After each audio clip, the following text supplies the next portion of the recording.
All right.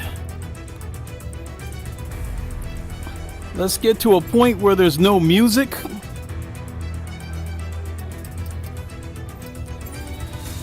think we'll go to the Grand Prix just so I can get to a screen where there's no music and I can talk about a few things. I mean, there's been some things on my mind relative to VR that I'd like to talk about. In fact, I've been having so many things on my mind. I've been wondering if I should even just do a separate podcast for it.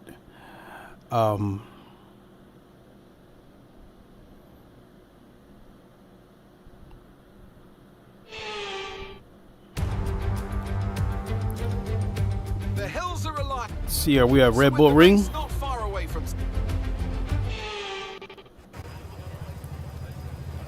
Okay. Yeah, we're at Red Bull Ring. Yeah, that is a nice, sharp picture. Yes, sir. Look at the details in his hands.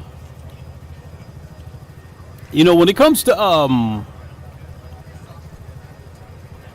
sim racing games in VR, I think this one arguably has the most detail. You know what? Let me turn on the virtual mirror now that I stop and think about something. Screen display, customization. So let's add the virtual mirror so you guys can get an idea once someone's behind me.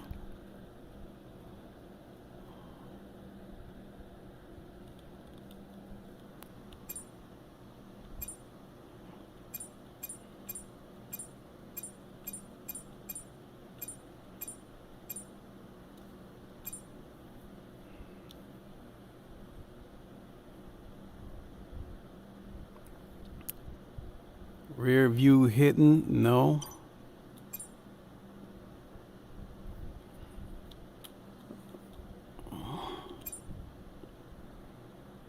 So I think confirm changes. I think we're good.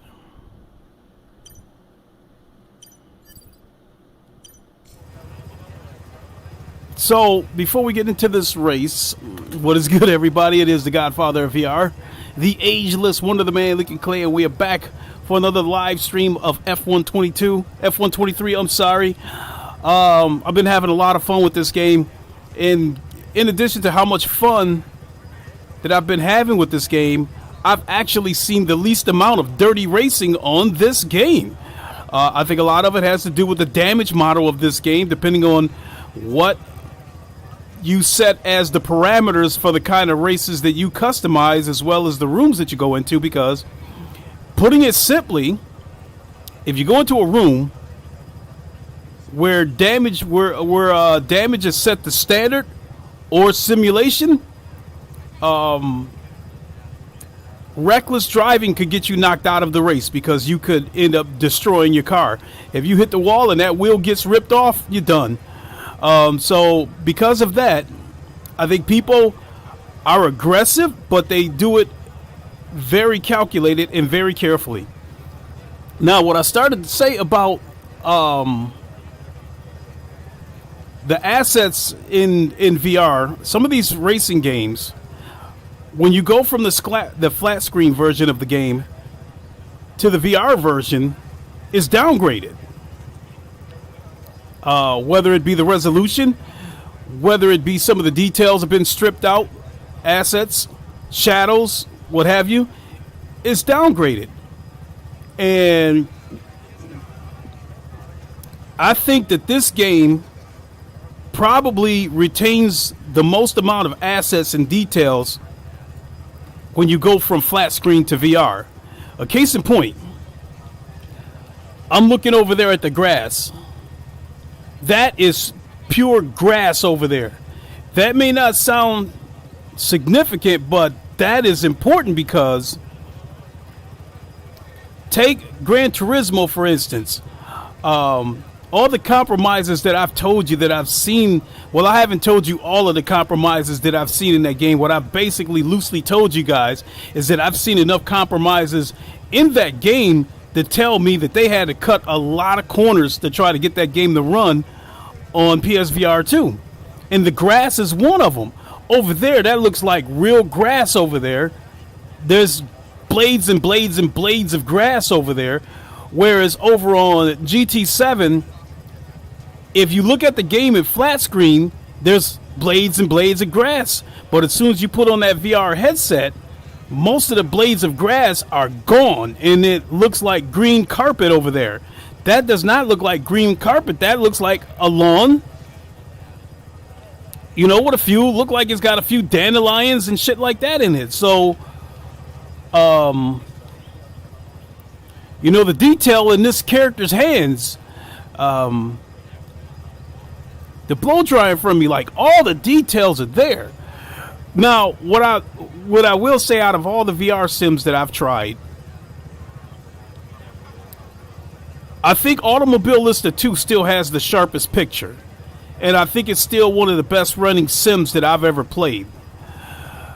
I think that as far as the most detail in terms of a game retaining most of its assets when you transition from flat screen to VR, I think this game in F122 probably retains the most of their assets, or putting it in the simple terms, it has the least downgrades. Because even on the SATA Corsa Competizione, when you put on a headset, and same thing, the grass is the prime example, and you look over there at the grass, on a SATA Corsa Competizione, depending on how powerful your computer is and what you have the graphical settings set at, there's still more grass there in terms of the blades of grass. There's still more there than GT7, but there's still enough of it there that it also looks like green carpet. So there's like, it's in between. There's more grass than GT7, but it's still, you can still see that the grass looks like green carpet. That over there does not look like green carpet at all. Not only that, you see the grass, and then as you get closer to the concrete, you can see the dirt where it meets the asphalt. So it definitely retains its details. So I think one of the last things I want to talk about is the disappointment that I have that this game did not get PSVR 2 support. Now, I've had a conversation with Ham a while back about whether this game would get VR support. This was before the game came out. And when we found out that the game was not getting VR support on PSVR 2, you know, Ham and I had two different philosophies. 1 second, folks.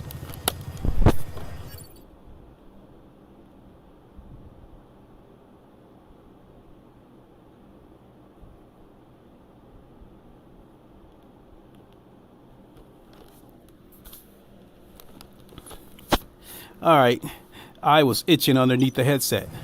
Now, as I was saying, I mean, look at that detail right there. You see that camera sliding along the wire, the overhead camera. I mean, like all those details. It still maintains all those details. So as I was saying, you know, Ham and I had two different philosophies as to why this game didn't get support on PSVR 2. Ham believes that, you know, he pointed out maybe there's a possibility that EA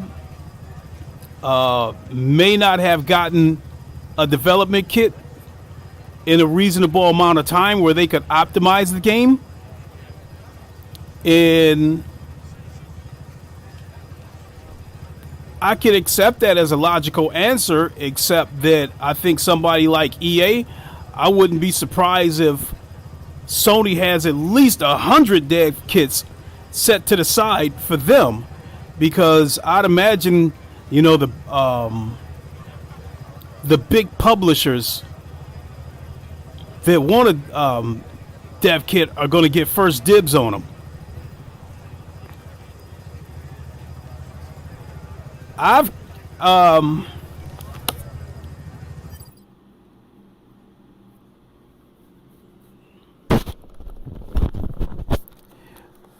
when the Hole in Dan's sock said, Lincoln yo. hey, how's it going, Dan Sock? Appreciate you popping in. Now, I've said this a number of times about when the developer of Kunos, when I super chatted him in one of his streams and asked him if Assetto Corsa Competizione was going to get support on PSVR 2, he said no. And his exact answer was too many resources, the console's not strong enough. When he said that, I originally did not want to believe him because I had believed that the FSR support within PSVR 2 would allow ACC to run, in on PSVR 2. But now I believe him. I still think there's a huge possibility that this game did not get PSVR 2 support because the PS5 is underpowered for VR with certain games. I think Hole in Dan's sock said, the umbrella guy LUL. Oh yeah, White Butler. Yeah, look at it. Look how detailed it is, man. I mean,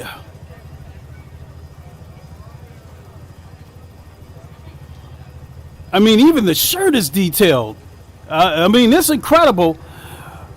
This wouldn't be a big deal to me, flat screen, because I expect to see those kind of details, but to maintain this level of detail in VR, to me, is amazing, because I was saying this at the beginning of the stream, that out of all the sims that I played in VR, I think F122 and F123 are the games that have the least downgrades.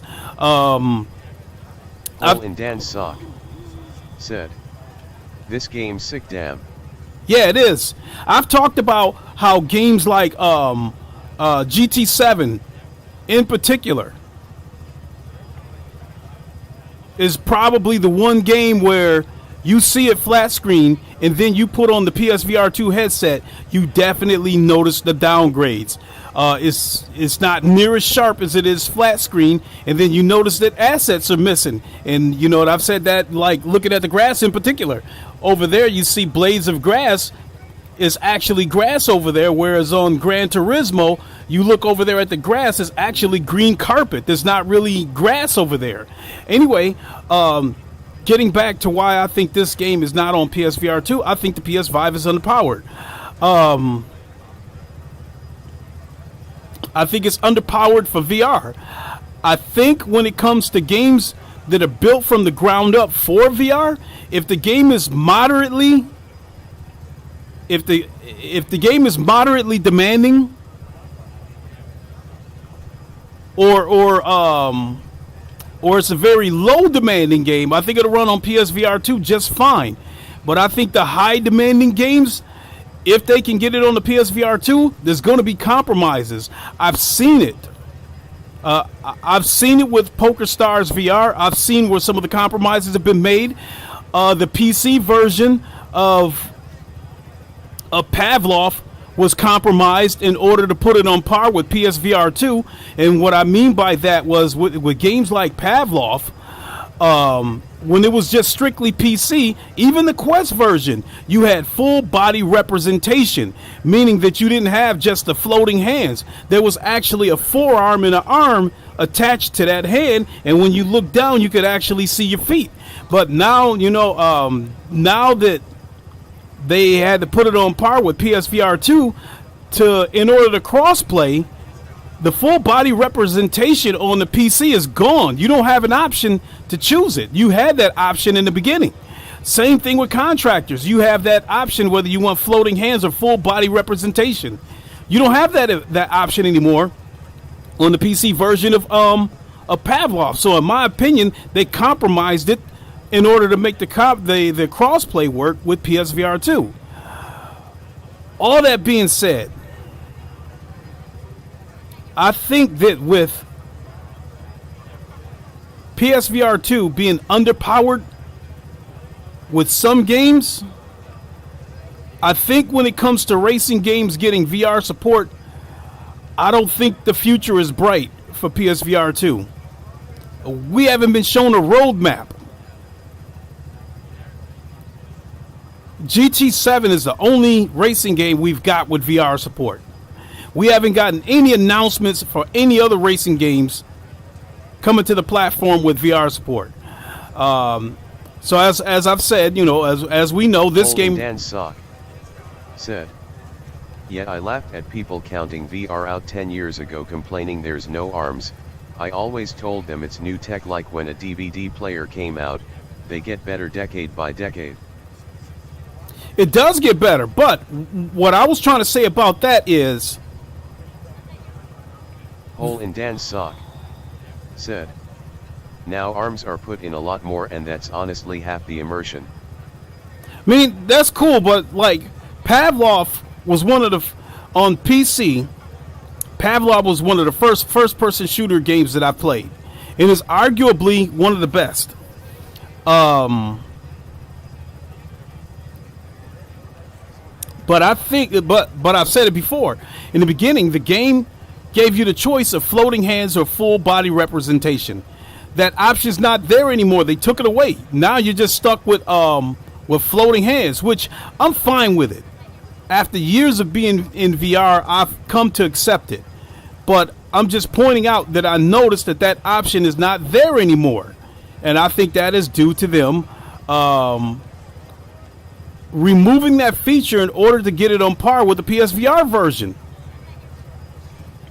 Look at the game Horizon Call of the Mountain.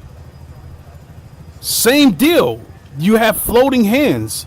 No arms. No option for full body representation. You look at the ground, you don't see your feet. Hole in Dan's sock said, "Pavlov or Half-Life are the VR granddaddy games, and maybe Arizona Sunshine?"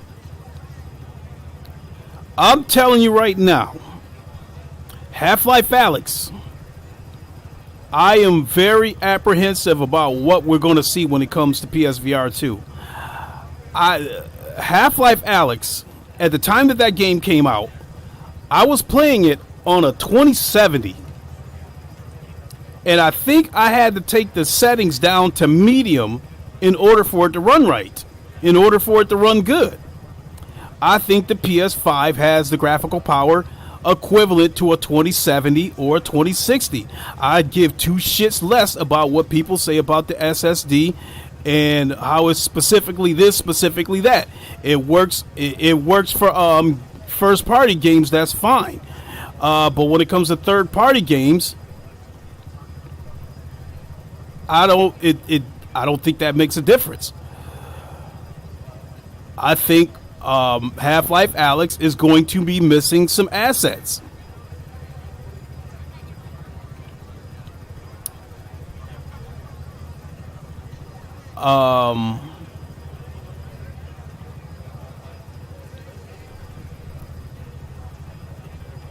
So that brings me back to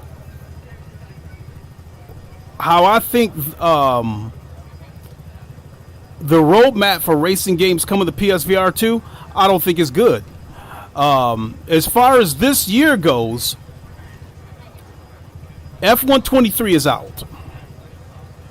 I think the only other major games that I know of that's coming out this year for racing, I think we have WRC coming out. That's also from Codemasters.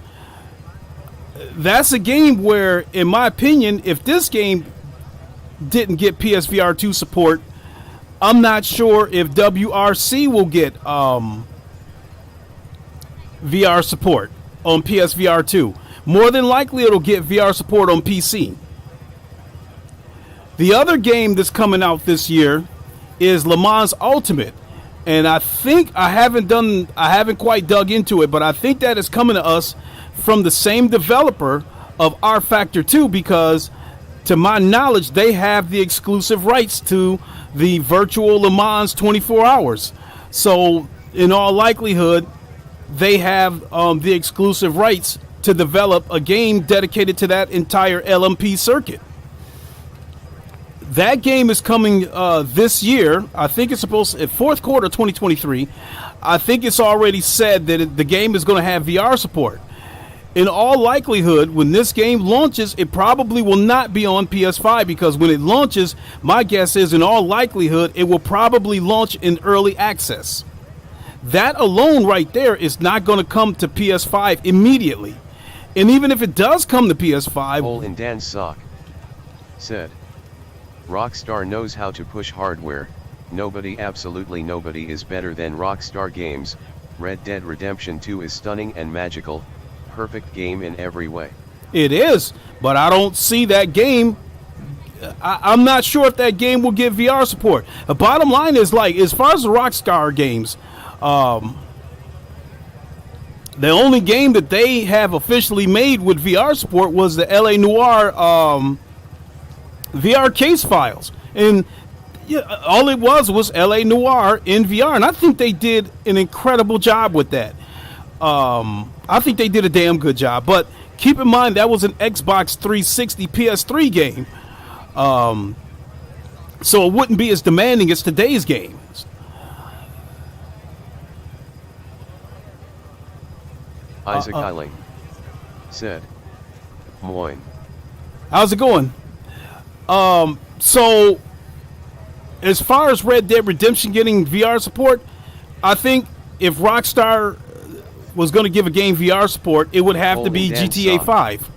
Said, sorry, I wanted to say, Rockstar should attempt VR, they know it. Oh yeah, LA Noire. Good memory, see, they know their shit, man. They do, but here's the thing about it. You would think... Hole in Dan's sock said, apparently GTA 6 is 2024 and will have VR. I have to see that to believe it. I mean, VR on PC? Possibly. VR on PSVR 2? We will see. Because I'm led to believe that GTA 6 is going to be much more of a demanding game than GTA 5. So I was led to believe that if GTA 5 was going to get VR support on PSVR 2, it would have been announced this year, and it hasn't. So what it comes down to, GTA 5 and GTA 6, if neither one of those games get VR support on PSVR 2, that is going to confirm my beliefs that I don't think this console has enough power. Said, GTA 6 not on PS4. Hole in Dan's sock said, only current gen. Yeah, I mean, of course, you know, there's no way that game would be able to run a GTA 6 in VR. There's no way in the world it would be able to run on the original PSVR on PS4. Just no way. It wouldn't have the power. I think we can get ready to do a race. You know, we can dive into this subject a little bit more after the race. But I want to make sure that I leave off with, I don't think the roadmap looks good as far as racing games getting VR support on PSVR 2. Let's start the race.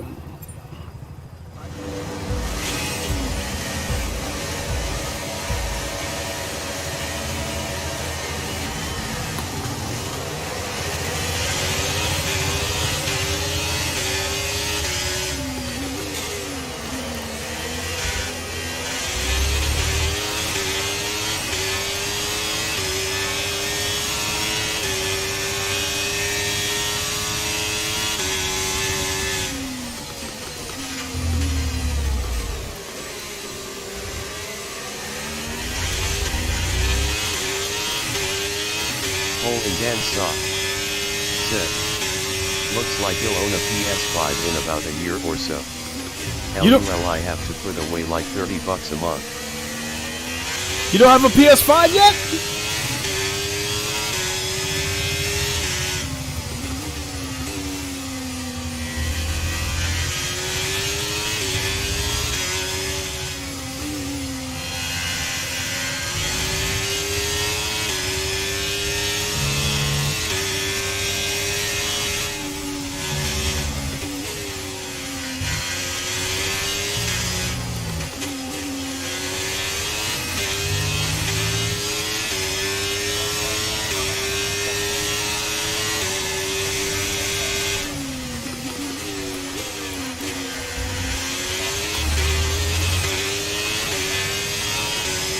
and Dan sock.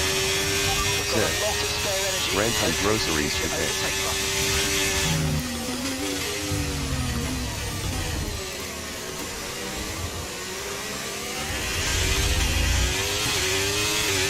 And Dan sock.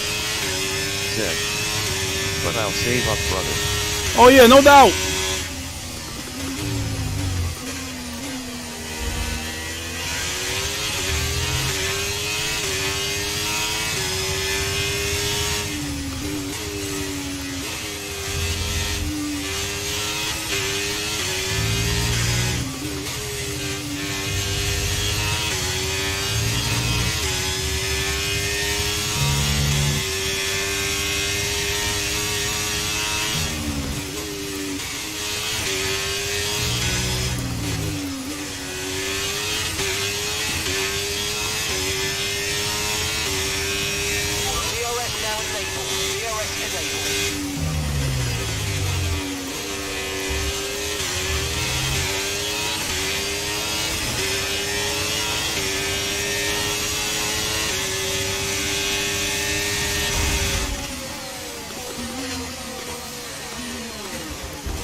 by 4.5 seconds.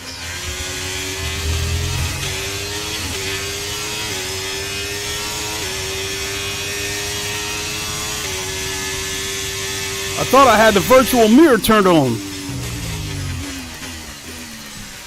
Oh shit.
That was so fun. Oh, superb driving. That is the race win, my friend. Well done.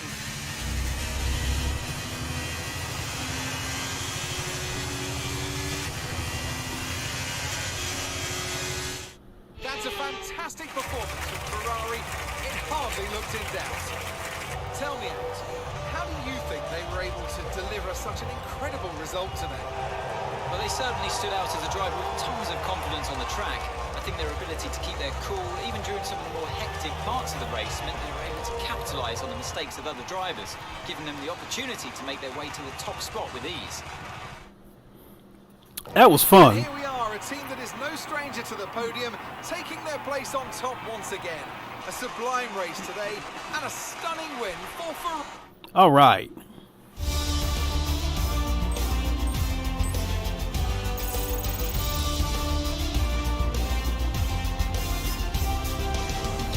Let's focus on the driver of the day, Anthony Davidson. Who do you pick? I think it has to be Fernando Alonso. He got the strategy spot on and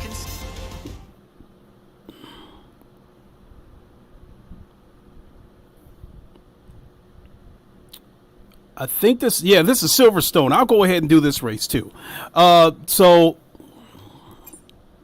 let's get in the car instead of sitting at this screenshot.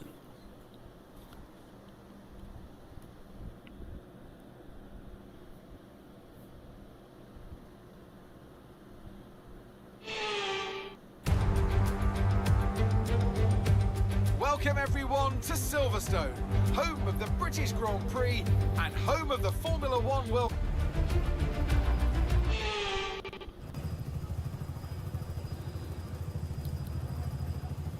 Okay. I'm still amazed by how good this game still looks in VR. Now, when the patch comes out for the OpenXR toolkit, I'll still have this same sharpness, but it'll still run good. I mean, it runs good now. The only thing that I'm noticing right now as far as the performance goes is that, you know, when I look around, it does seem a little bit twitchy, and that's only because it's a combination of me running this game at 3100p in VR, and I've got it set to ultra settings. Now, if I was to turn the resolution down to say 2160, I could move my head around and you wouldn't see any twitching or stuttering or anything, but that's only while I'm sitting here at the starting grid. Once the race actually starts, it's buttery smooth. It's none of that stuttering or anything. So I'm good with that, but it'll be even better once we get the patch for the OpenXR toolkit. Now, coming back to the situation that I was saying, that I don't think the roadmap looks very good in terms of sim racing games getting VR support on PSVR 2, because, as I was saying, I think WRC, I think, is coming out this year, and that is also a game by Codemasters. That will probably come to PS5 flat screen, no doubt. It's almost a certainty that it will get VR support on PC. But I haven't heard anything about whether it would get VR support or not on PSVR 2. At this moment, I'm inclined to think that it won't. I've already told you guys about Le Mans Ultimate. That game will undoubtedly, in my opinion, come to PC first, because it'll probably come to Steam in early access. And some of these games in early access, they can stay in there. I've seen games be in early access for over a year in Steam. So if the game even ever comes to PS5, I wouldn't be surprised if it doesn't happen until 2025 or late 2024. And if it does, I'm not very hopeful that it will get VR support. I think the only game that may come to PS5 that has a realistic shot as far as racing games getting VR support would probably be Assetto Corsa 2 whenever that comes out. I think Assetto Corsa 2 is scheduled to come out, I think, next year or 2025. And I think the only reason why it might have a realistic shot at getting VR support is because Kunos has developed their own engine for that game. Whereas Assetto Corsa Competizione, as well as the original Assetto Corsa, those games were used with the Unreal 4 engine, and Marco Massaruto, I believe that's his last name, who is the CEO of Kunos, said that the poor VR optimization is due to the Unreal Engine being very generic and lacking features. All that being said, I pray to God that I'm wrong.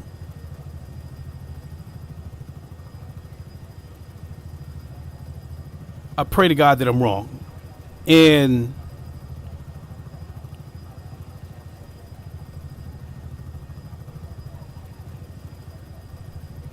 I would not be surprised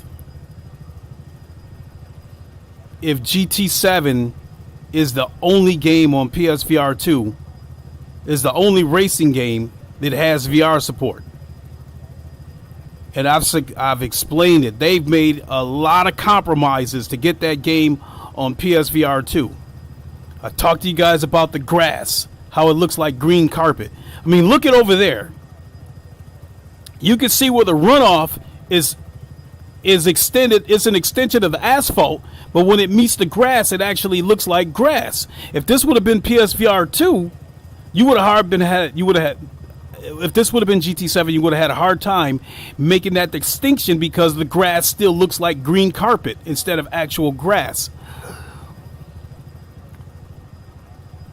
Other compromises that I've saw on GT7 is that you can't change the camera angle.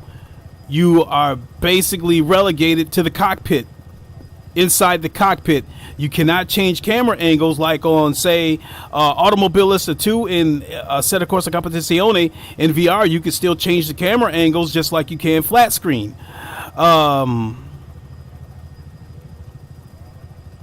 You could tweak the graphical settings, the shadows, that kind of stuff.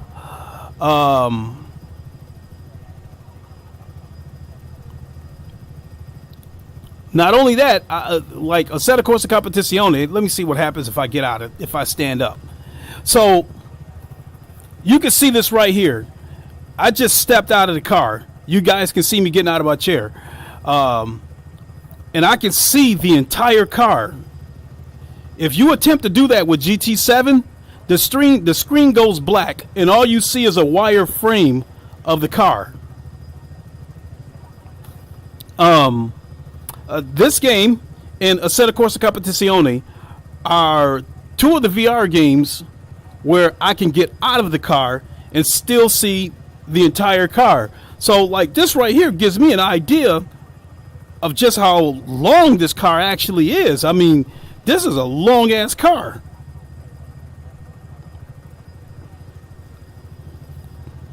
So and Dan Sock said, funny. You think the originators of racing back in the day with GT Team would make the best still? Maybe they are falling off? I don't think they're falling off. I just don't think they've mastered making VR games yet. I mean, look how detailed this shit is, even in VR. Look at you can see the material of his shirt, like one of these polo shirts. You can see the pores in his face. I mean, to still see all these details in VR, it may not sound like a big deal, but I've been doing VR for years. And I'm telling you guys that some of these hybrid games that Sony likes to call them. And Dan Sock said, Gran Turismo for original PlayStation was so good. It is? Well, let me back up. Because I really have not been happy with GT7. I think the penalty system is atrocious. They've dialed it back a little bit. At first, if someone collided with you and knocked you off the track, you would get the penalty because you were the one that went off the track. And that led to me not having fun with GT7. And that's one of the reasons why you haven't seen me do a lot of GT7 streams lately. Polyphony Digital must have gotten the message. I'm sure a lot of people have been complaining about that, and they've probably been abandoning GT7 and moving on to other race formats. And I think Polyphony Digital got the message because they scaled the penalty system back. People still race dirty, and they still knock you off the track, but now Hole you in don't. Dan's sock said, "That's why I think they fell off, like Sega." So now that they've dialed back the penalty system, people are still dirty. They still knock you off the track, but you don't get the penalty anymore for getting knocked off the track. I'm telling you right now, if they added a damage model to GT7, that would eliminate a lot of the dirty driving, because people won't be so reckless if they run the risk of destroying their own cars. When you play this game, this game right here, if you play it on beginner, yeah, people, you understand it. A lot of people don't know how to race. It's going to be wrecks and shit like that all over the place, but it's probably not going to be intentional. But the beginner, if you play with the beginner setting on this game, there's no damage. I got no business being in there with them. When I'm in the race, when the damage is standard or it's simulated, there is an element of caution there. The penalty system, to me, if you wreck your car, if you destroy your car, that in itself is a penalty because you're out of the race. So there's an element of caution there. You're going to be careful because you don't want to destroy your car and get knocked out of the race. Especially if it's like an 18-lap race. There's no need to do anything stupid on the first lap. GT7, there's no damage model. And with an atrocious penalty system, it does not encourage people to be fast. It does not encourage people to be careful. It encourages them to knock other drivers off the track in order to get to the front. I had heard a few years ago that one of the reasons they don't have a damage model in the Gran Turismo franchise is because manufacturers did not want to see their products destroyed.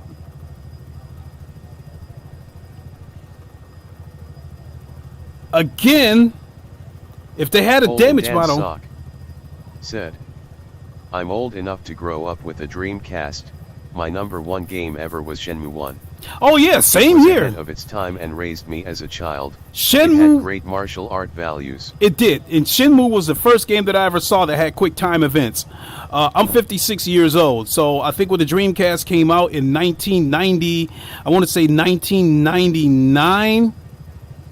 Yeah, 1999. I was 30. I was 32 years old when the Dreamcast, when I was playing Shenmue, I believe. So I've definitely got memories of that. So hold on, it's already gotten warm in here. Let me turn on the AC and then we'll get into a race.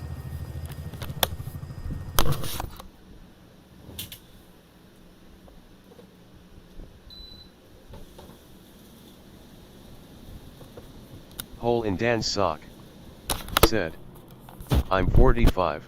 45, all right, you right behind me. All right, so what I'm going to do, folks, with this race, I am going to wreck this car on purpose, and then I'm going to restart the race just to make a point that you have to be careful.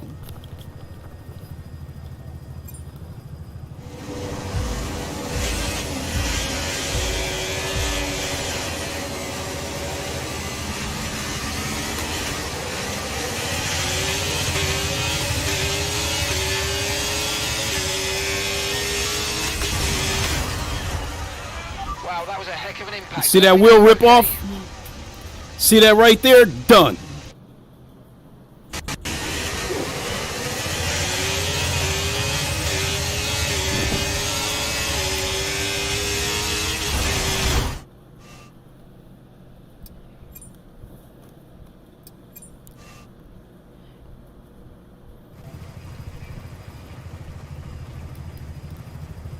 So point being is that if Gran Turismo had a damage model like that, you wouldn't see so much dirty racing because people have to be careful because they don't want to destroy their cars. Automobilista 2 has a damage model where it takes you could damage your model, you could damage your car just slightly bumping into somebody. And every time you damage the car, it affects the car's performance. Now, there is a damage model in a SATA Corsa Competizione, but it's not, the damage model isn't severe enough, in my opinion, that it discourages reckless racing or dirty racing. In the case of a SATA Corsa Competizione, you have to hit the wall pretty hard, and you'd have to do it a couple of times in order to completely destroy the car. This game, it only takes to hit, you know, depending on what your settings are, you only have to hit that wall hard once and your race is over. That right there, it presents an element of caution. You have to be careful because you don't want to get knocked out of the race. And if Gran Turismo were to add a damage model to their game, they wouldn't even have to change the penalty system, because the just the threat of destroying your car is enough to discourage the dirty racing.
Oh, you know what?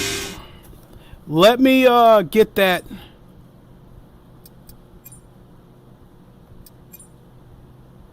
I thought I had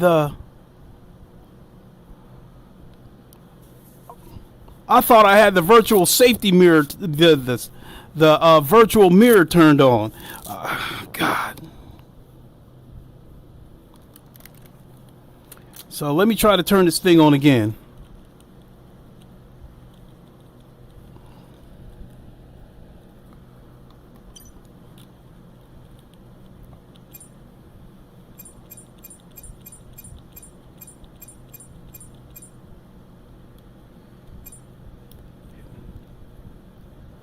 Hidden, no, yes.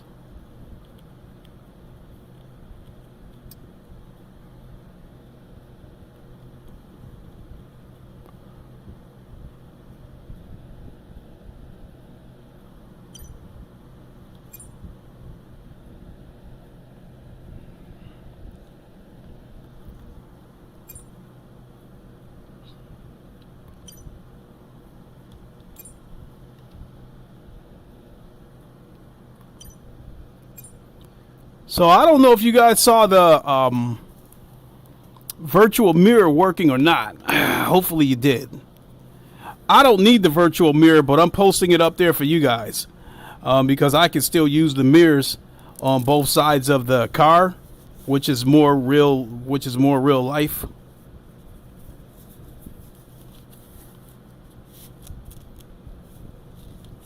All right, let's go.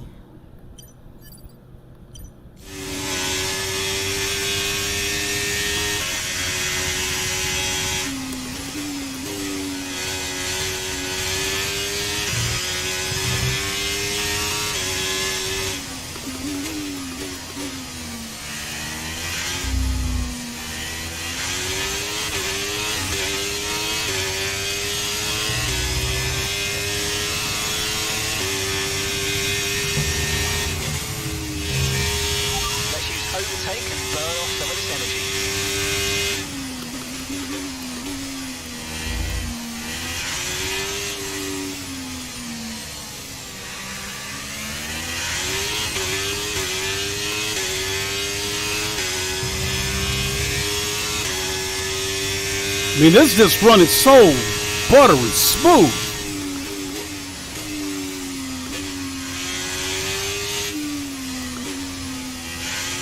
It looks so good too.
As Fernando Alonso would say, this car is so lovely to drive.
Holy Dan Sock said, I haven't seen Ham VR in a while.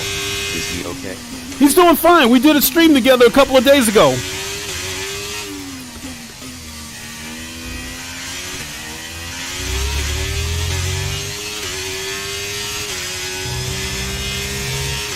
And I mean, I pretty much talk to Ham every day.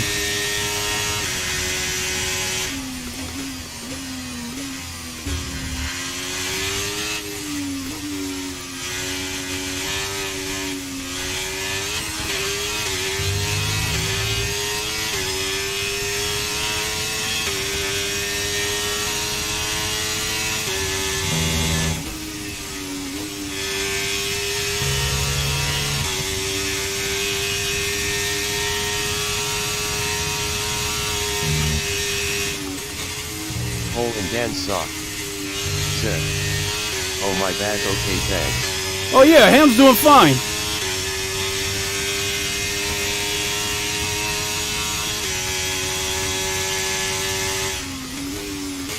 If anything, if I don't hear from him for a couple of days, it's usually me who reaches out to him.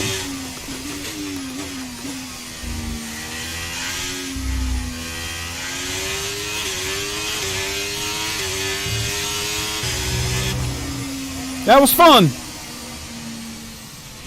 Oh, superb driving. That is the race win, my friends. Well done. All right, let's go online and get in there with some real life people and see what we can do. Well, they've done a brilliant job, I must say, under some intense pressure to take a well-earned victory here in the British Grand Prix. Well, Anthony Davidson, a resounding victory today, but what set them apart from the rest? I feel like consistency was probably the key today. There's being quick, and then there's being quick lap after lap after lap. If you can do that, you can capitalize on other people's errors. All right. Many of your own. Ferrari are at That's so fun. I mean, it's so some amazing talent out on the track today. it's so rewarding when you drive a really smooth race. This is at Hungaroring, which I could do that. And Dan Sock said, "Ah, snap online time, here we go, baby." Yeah, here we go. Let's get into some online races and see what we can do. Get in there and mix it up. I gotta admit, the console dudes are fast on here too. Cause in a lot of these rooms that I go into, I'm surprised by And Dan Sock said, "Let's go for glory. Oh, Can't yeah. win 'em all, but a win's a win." I don't think I've won an online race on here yet. You know, I've won a number of races on ACC. That's Saudi Arabia, but there's only one person in there.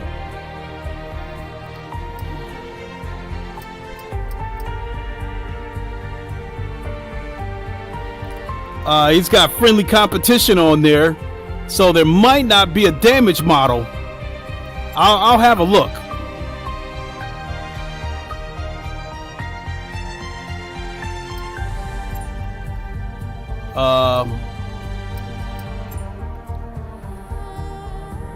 Nope, car damage is off.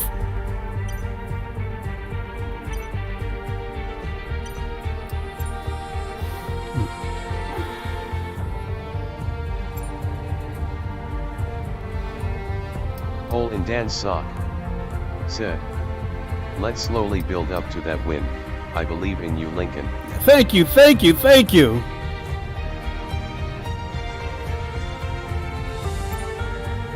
All right, let's see what the damage is in here.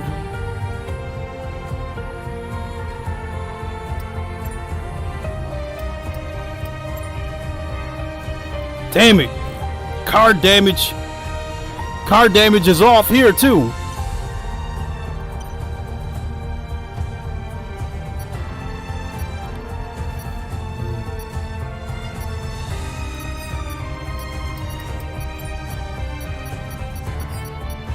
Fuck it, I'll go ahead and do this race. Hole in Dan's sock said, "Greatness takes time." It does.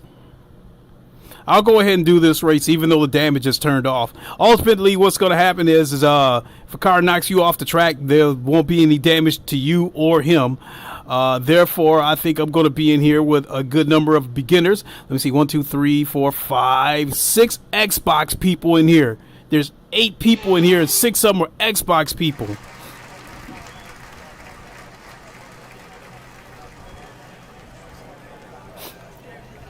Look at this beautiful car Lewis Hamilton drives.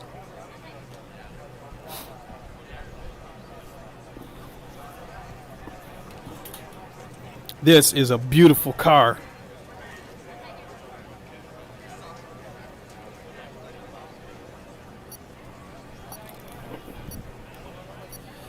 Hole in Dan's sock said, In Battle Royale Apex Legends I didn't get a win for about 2 months. Hey, it goes like that.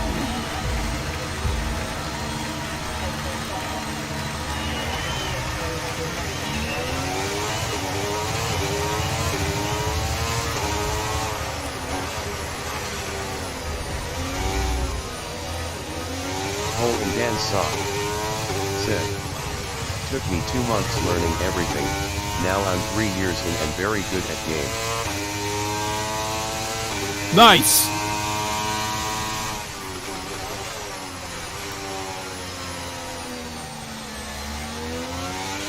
Okay, the start was fine. Let's try and move forward.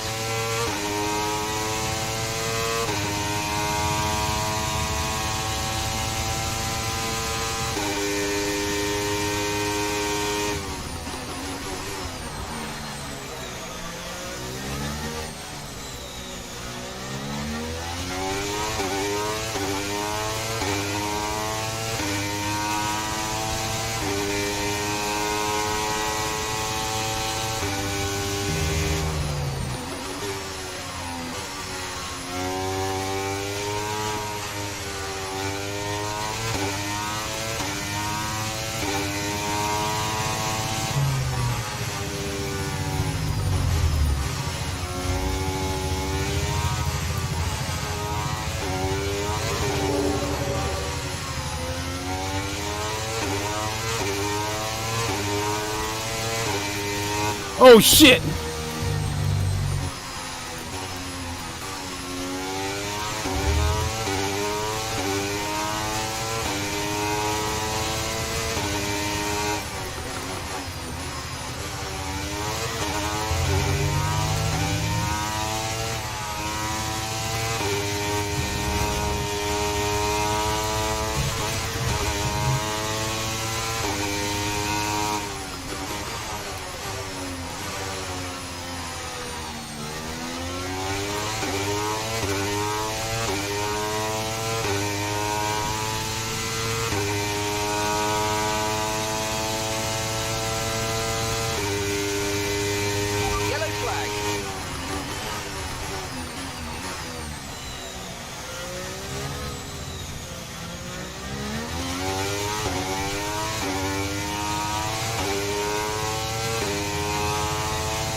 It's time to utilise some of this energy. Come on. Green flag.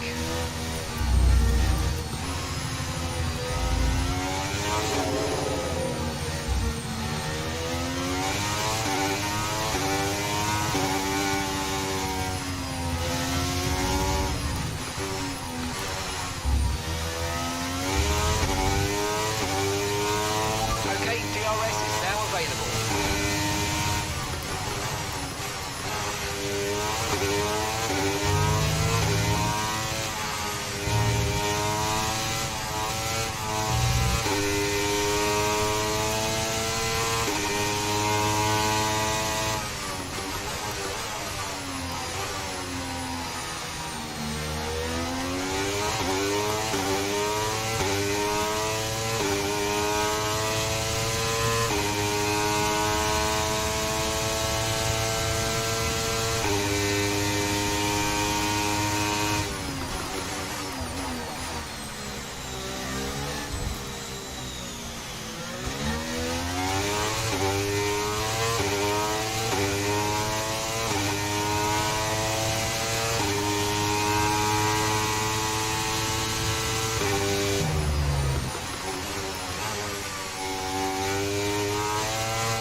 Oh, he going into the pits. You need to slow down before hitting the I damn near followed him into the pits.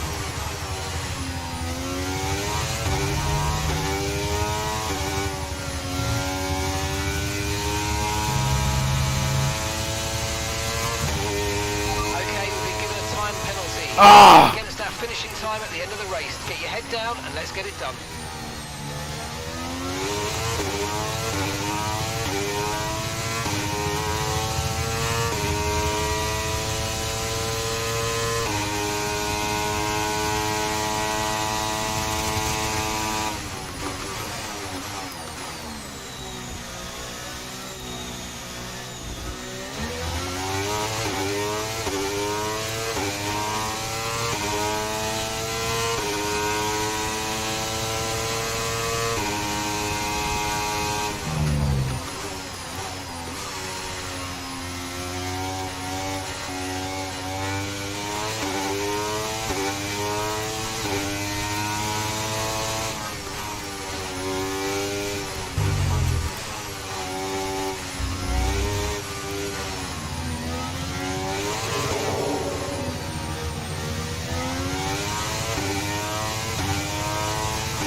Dan Sock said, I'm gonna be honest, I think you may know already, you will perform better when not having to worry about chat audience.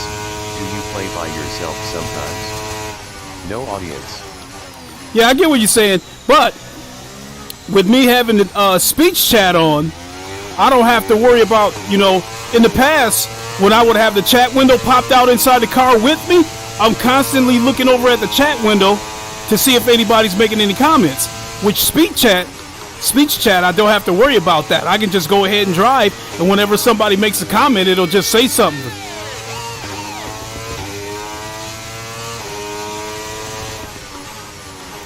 The other thing to keep in mind, in my case, is I don't know this track that well.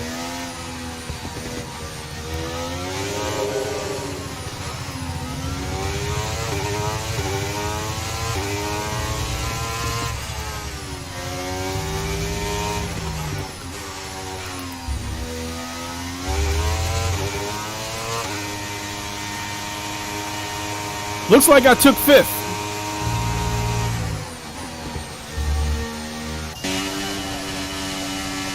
Looks like I took 5th. If I took 5th, I'm good with that. Not bad. Not bad. Hole in Dan's sock said, even with speech chat it will take up a slight amount of your concentration and this sport is so unforgiving. True.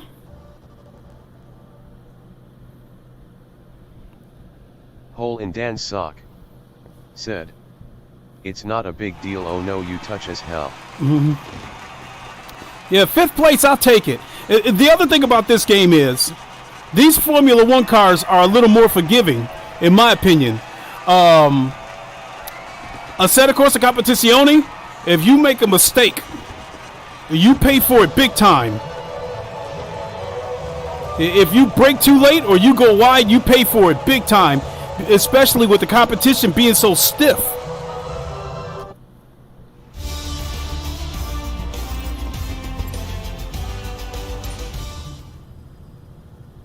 Let me see what the next track is before I decide whether or not to participate in the race. Hole in Dan's sock said, sorry, you tough as hell. Hole in Dan's sock said, I typed wrong.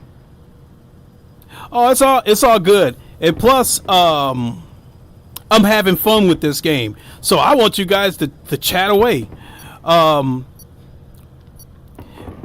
ACC, I mean, I welcome you to chat as much as you want in ACC.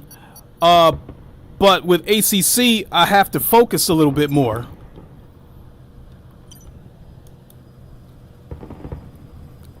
Oh, I got some kind of congratulations for something. I wasn't even paying attention to it.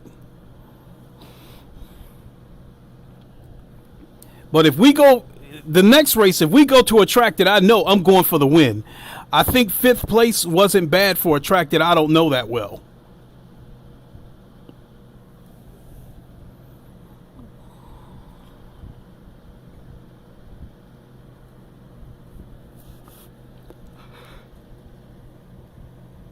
But if we get to like Silverstone or Monza,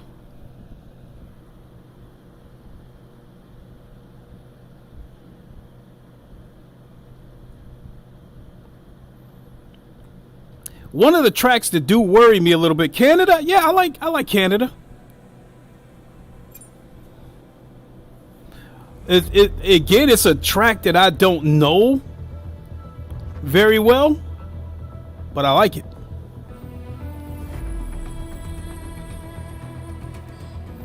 If they don't start this race here in a few minutes, I'm gonna have to bow out so I can go to the bathroom.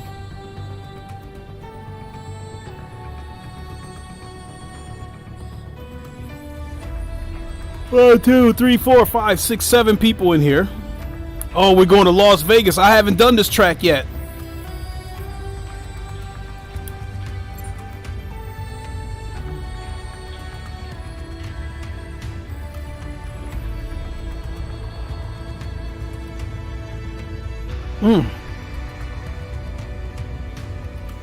Come on, we need one more person to ready up. There we go.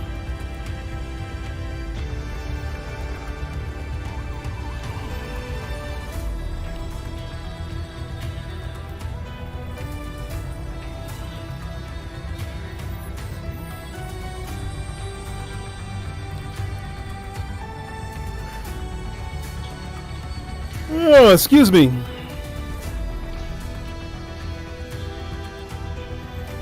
So I don't know Las Vegas at all. I have not done a full lap on this track yet. So I would probably say don't expect anything big out of me this race. But if this is a night race, I bet you this race is going to be gorgeous. Flying through the streets of Las Vegas at night. If any of you have ever been to Las Vegas and you walk that strip at night, it's absolutely gorgeous. I mean, it is just lit up.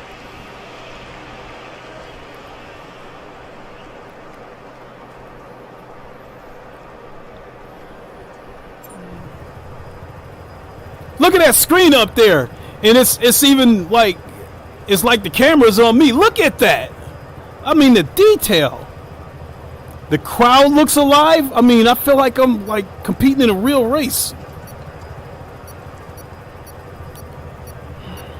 Other racing sims, the fans are paper cutouts.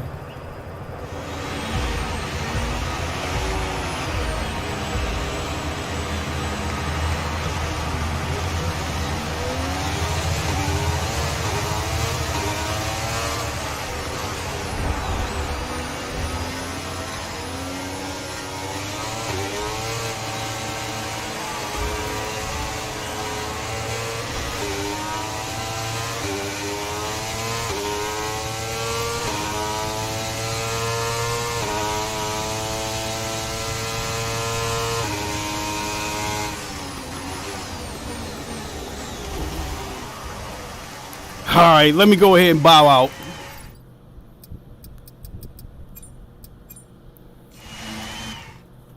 I missed that turn completely, and I got to go to the bathroom.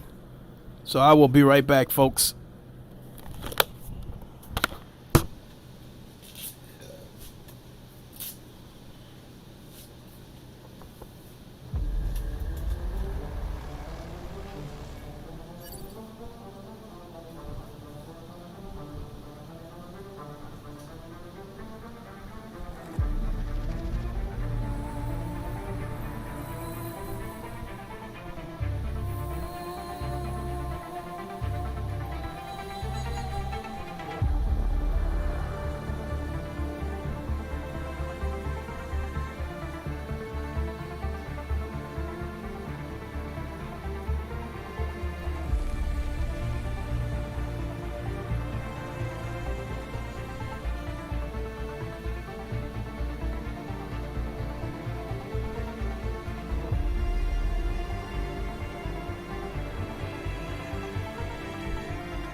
All right, let's go back in, look for a session.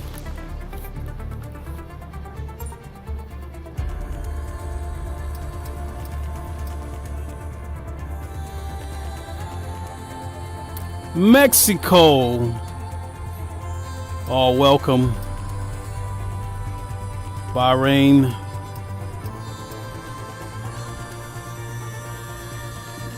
Oh, welcome.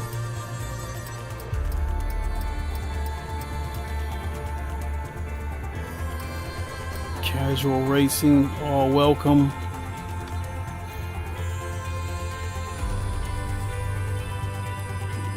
Las Vegas.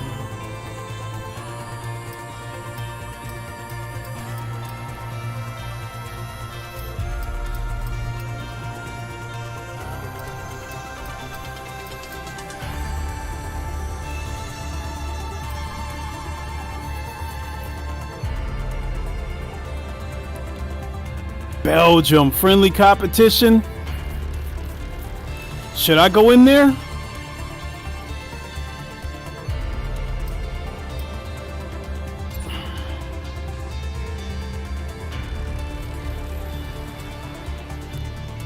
Oh, at least he's got AI in there.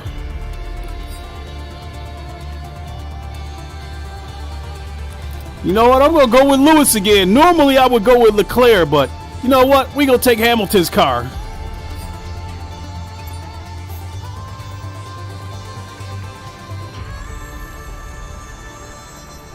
So we got short qualifying. This is Spa. I do know this track. So I expect, unless this Xbox guy is fast, I expect to win this race. Getting ahead of myself, but yes, I expect to win this race. Short qualifying.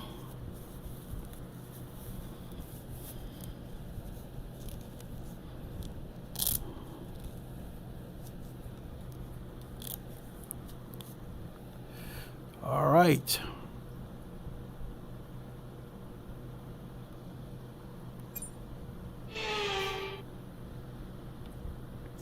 This is a 15-lap race.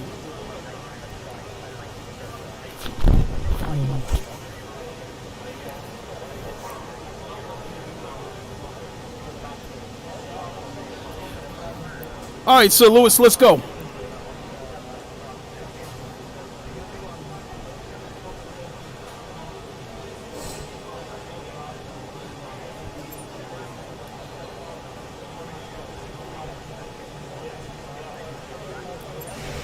Everyone ready? Okay, let's go.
What the fuck are you doing?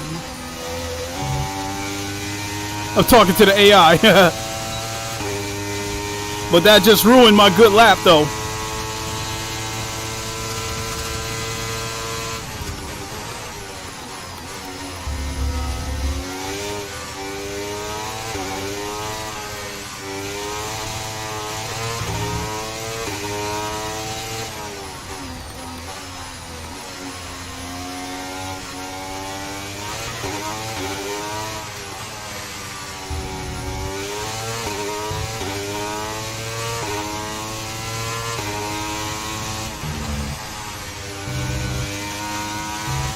Rocky 16 said, I had to refund game, my VR would be great for 10 minutes and then bugged out, sad face, also would bug out after red flags ripped. Well, I'll say this. When I first bought this game, it was fun and funny, but I had to go through a bunch of settings, and I have a program on my computer called Process Lasso. And I'll explain this in a second. Because as you can see, I'm running just fine.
Okay, after I complete this lap, I'll explain to you the situation of how I got this game to run good in VR.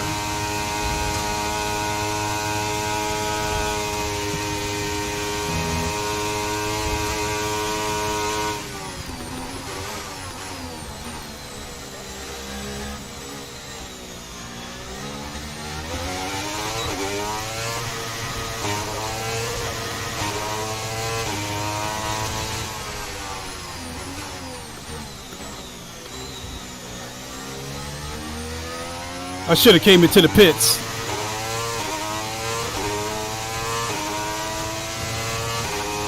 Alright, if I have enough fuel to make it this lap, I'm going to come into the pits and then I'll explain.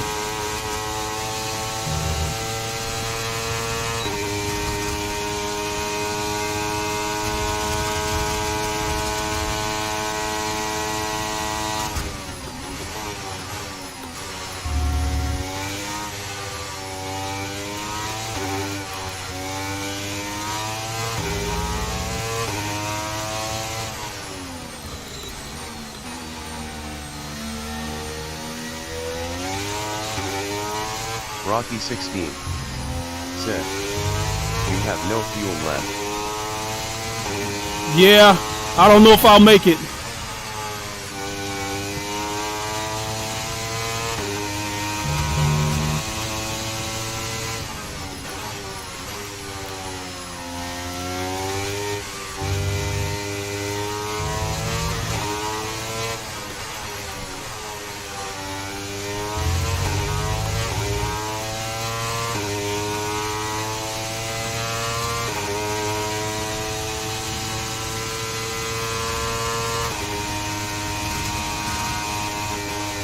There it is.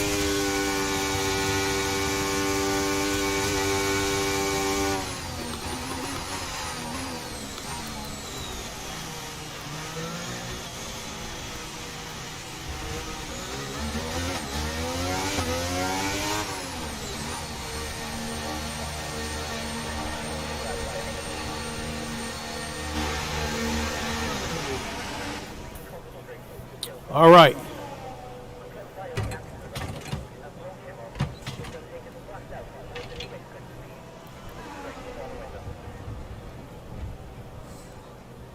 I love this detail.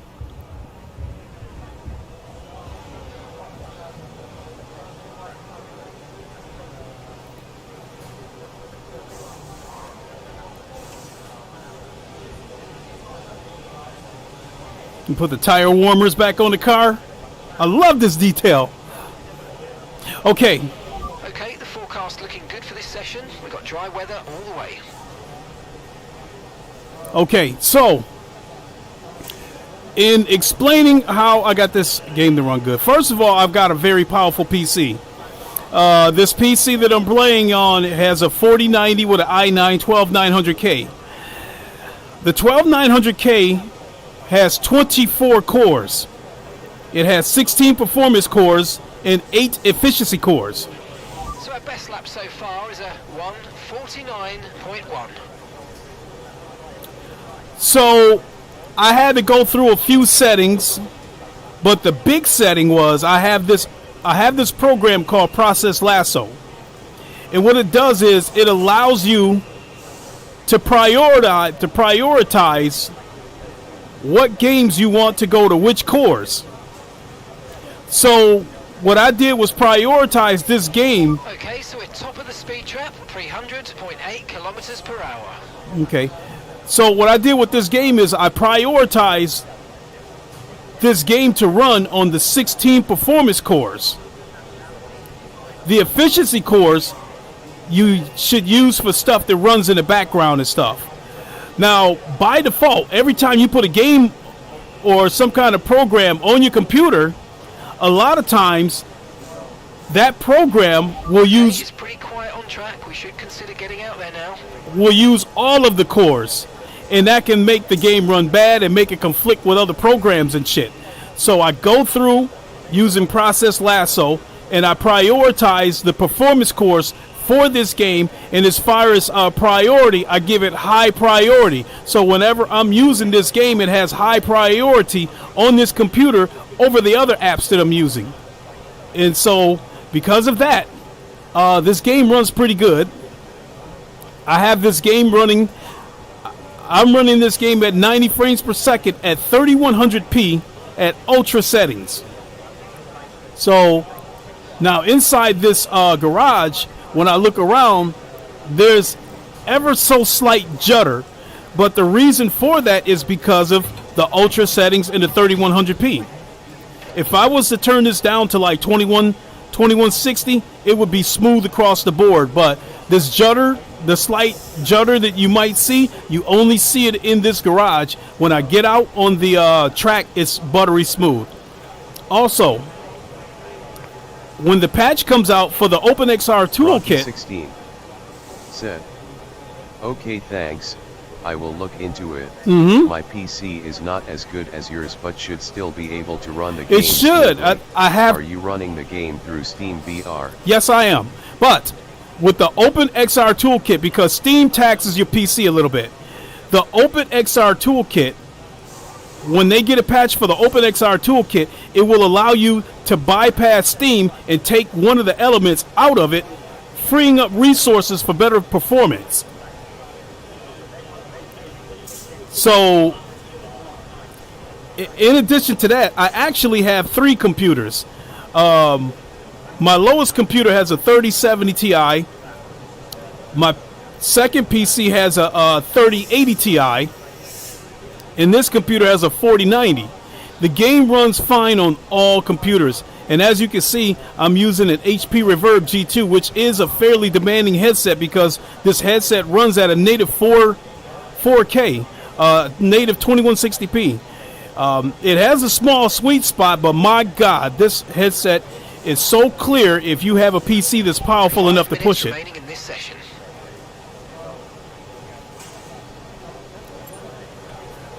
So let's get some session info. Well, there's 2 other cars out there practicing right now. I don't know if those are live people or not.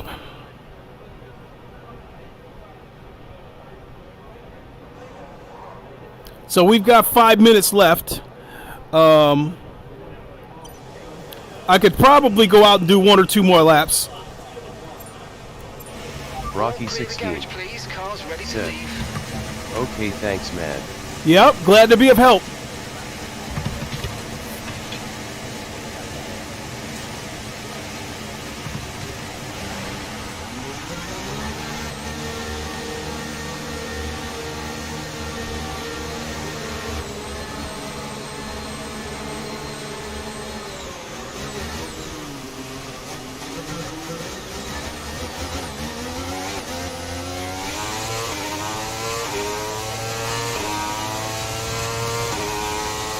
And as you can see,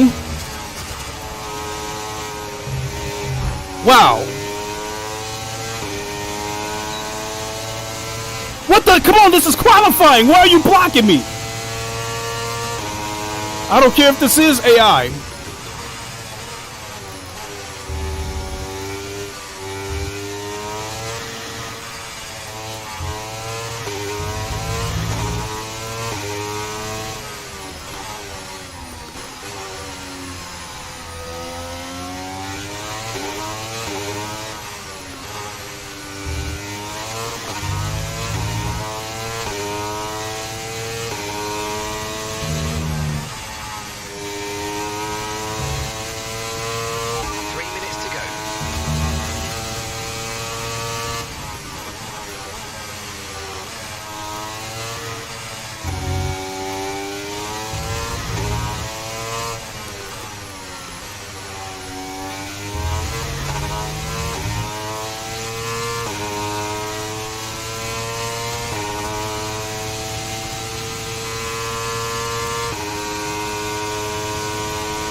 So, Fantastic, you've got pole position. all right. Is there any live people left in here, though?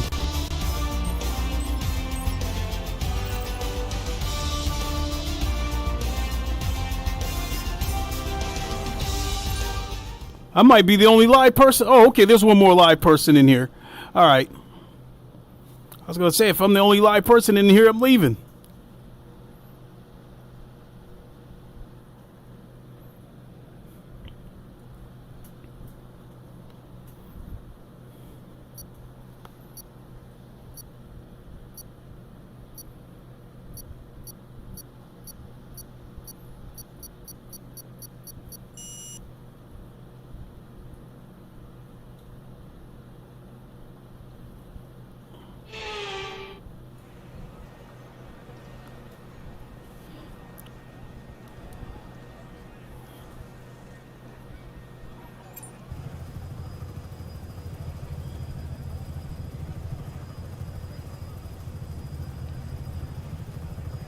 Let's go, Sir Lewis.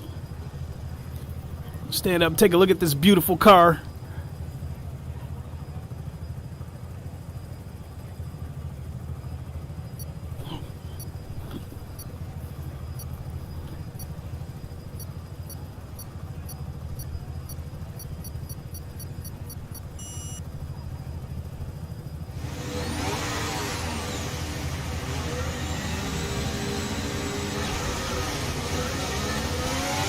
Okay, so our system checks are good. We need to stay in formation and start bringing the car up to temperature, please.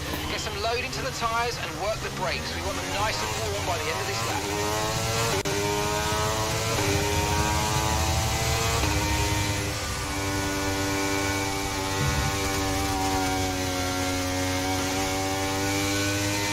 So this is the formation lap.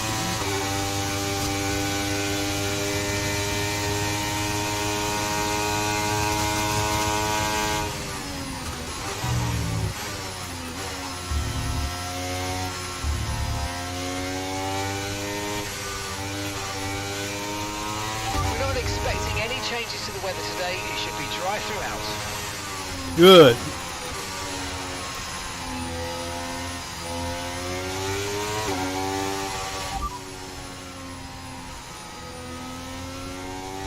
Weather report. Sorry, we can't provide you with that information right now. Weather report. No rainfall expected today. We think it'll stay dry. Dries definitely seem like the fastest tyre at the moment. All right.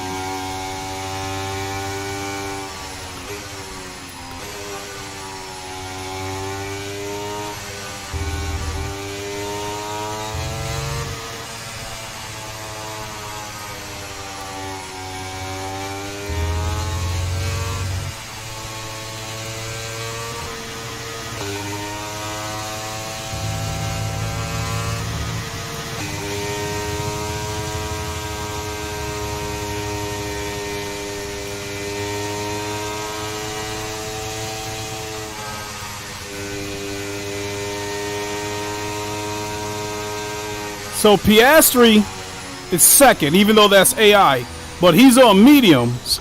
So I'm gonna have to build up a big lead. There's a guy that got DQ'd right there.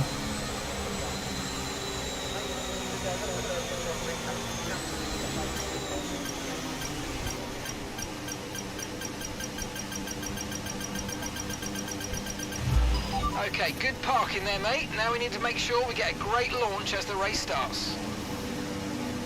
Keep an eye on the lights. The start sequence will begin as soon as the grid is formed. Be ready with the clutch.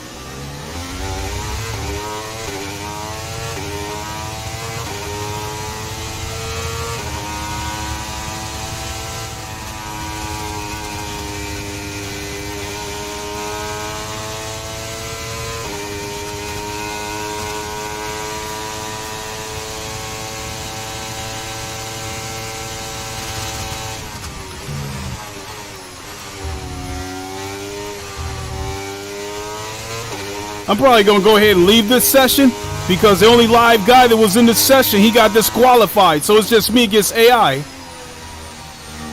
I want to see what I do against live competition.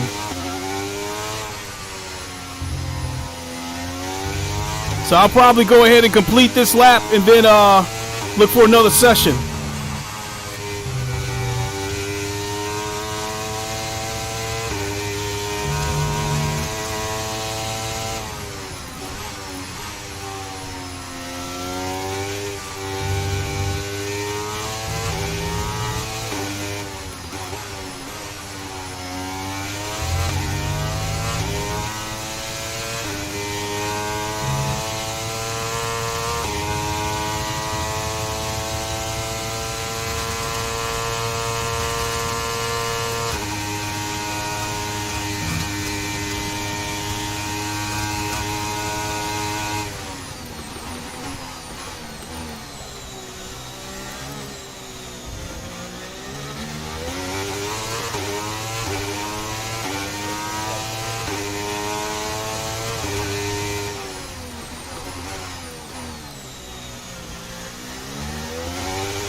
I was waiting for the other cars to catch up.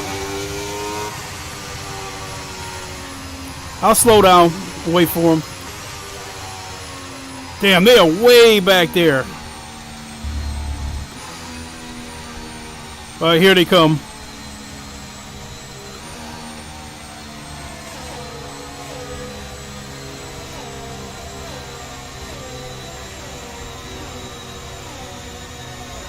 Look how smoothly they passed. Excellent. All right, let's go look for a match with some live people in here. I wouldn't have got. I get no thrill winning a 15-lap race against AI when the only other live person in there dropped out. Hey, 900 cash though.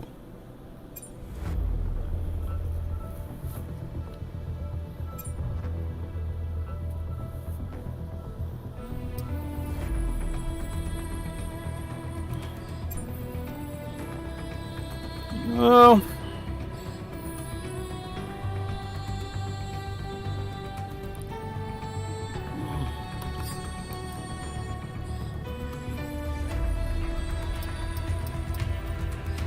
know what? I'm gonna be a little bit different today. We're gonna be Yuki. We're gonna be Yuki Tsunoda.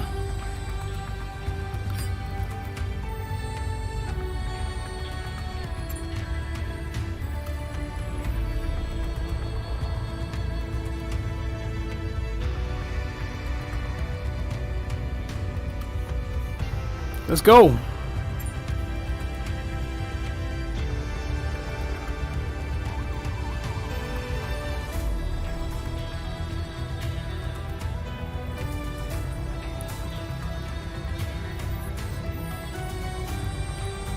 Oh, nobody seems to want to ready up. I might have to leave this room.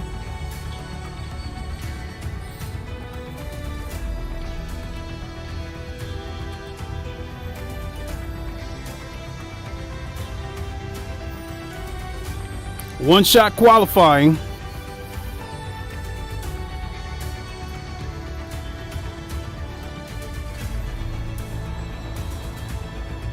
Damn, four Xbox dudes.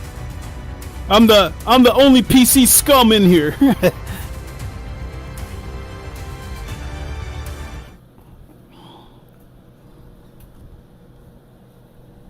at all those boats.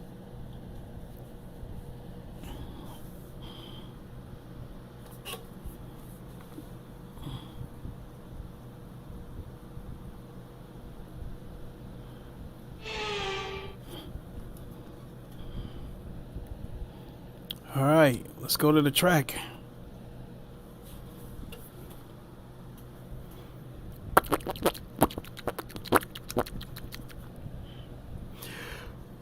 Oh, by the way, folks,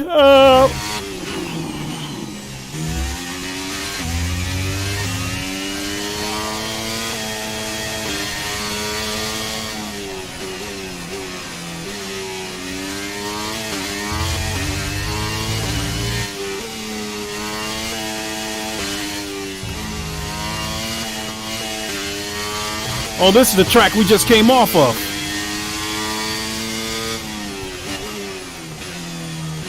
I don't have the mini map with me though.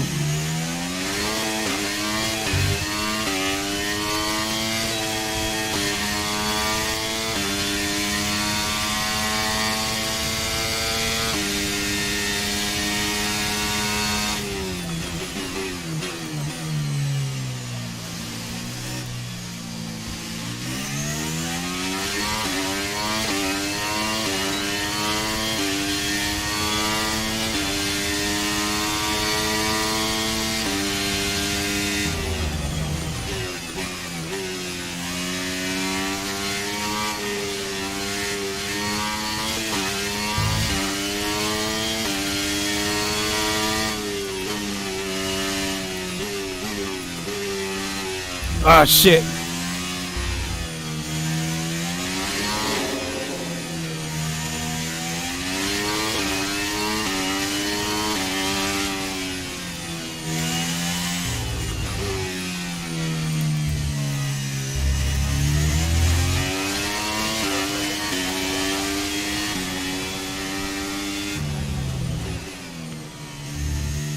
Qualified last. We'll do better in the race, though.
think somebody damaged the car.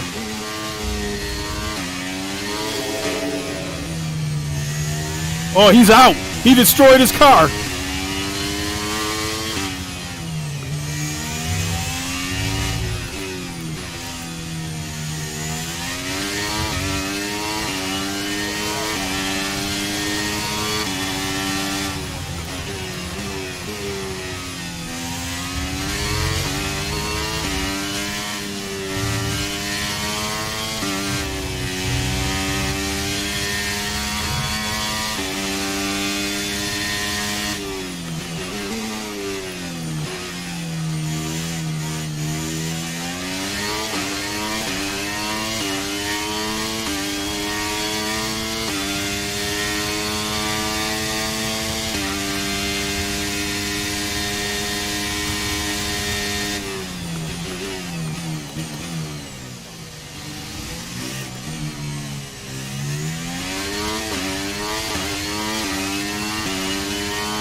Shit! You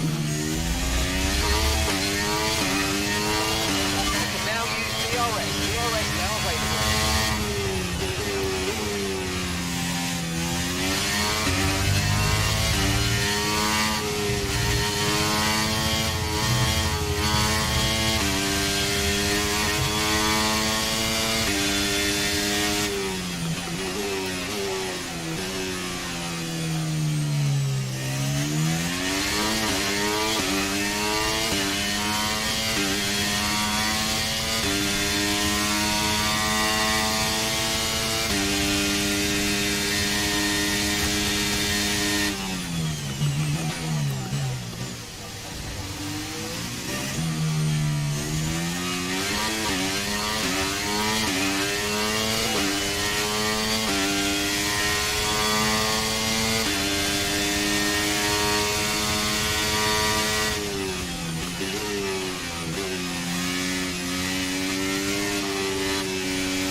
Front is 16.5 seconds.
is the final lap of the race. Final lap.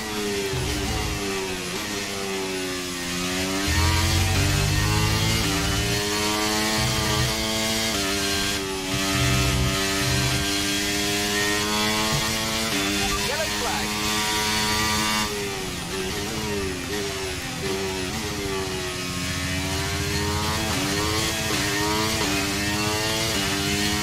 Okay, clear.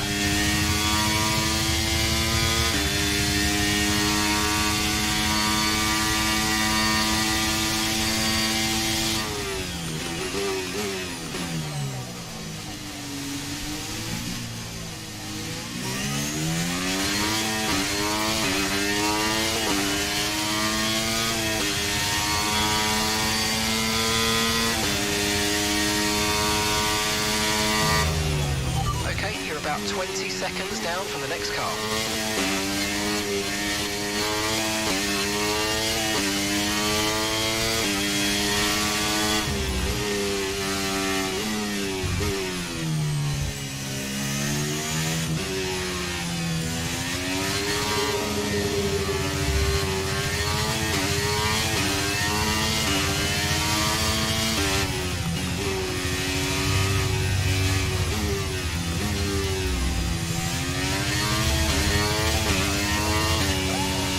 The second place guy, he gave me that race for whatever reason. I don't know why.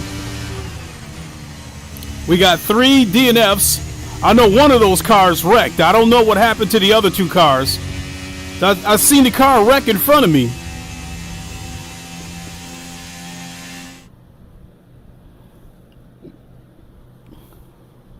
Where are we going next? And I think I'm going to stay in this session. I think I'm going to stay in this session because they got damage turned on.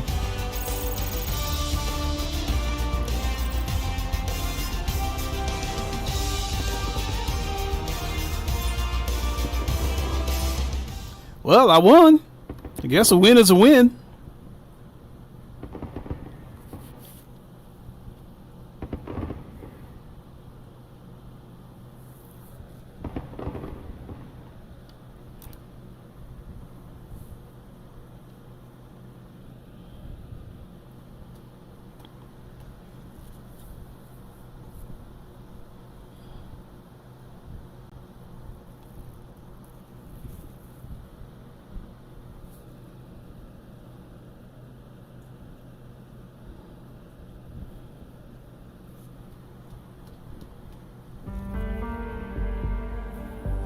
We're at Miami. I know this track a little bit.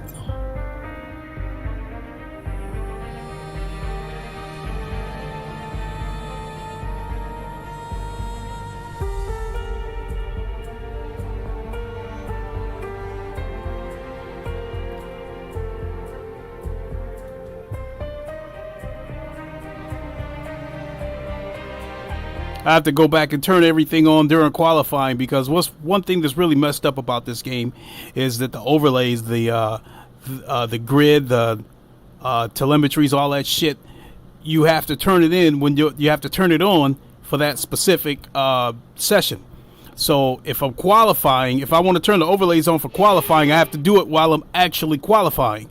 The same thing when I'm racing. If I want to turn the overlays on for a race, I have to do it while I'm actually racing, which is crazy. So they should simplify it, make it a little more simple than that. Other than that, you know. Geez, track is 93 degrees Fahrenheit. That is hot.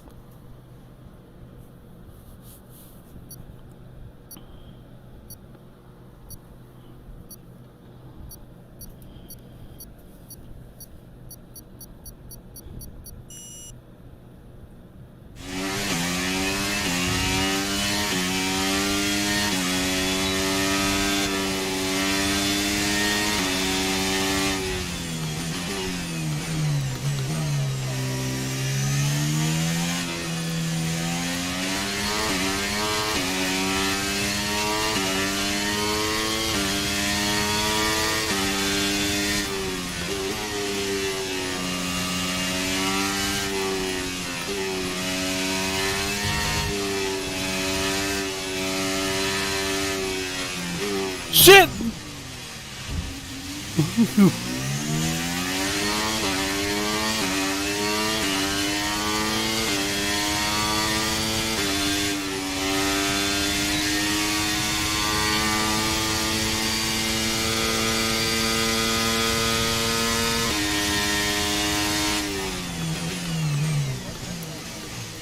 I didn't see any brake markers.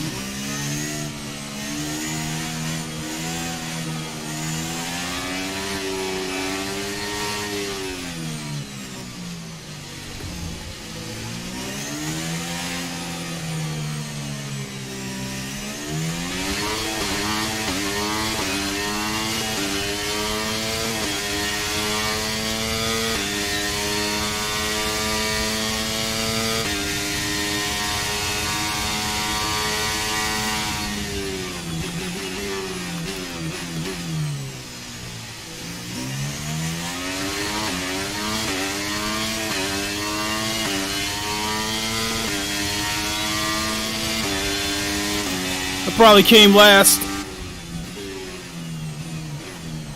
So no, this is another track I don't know that well.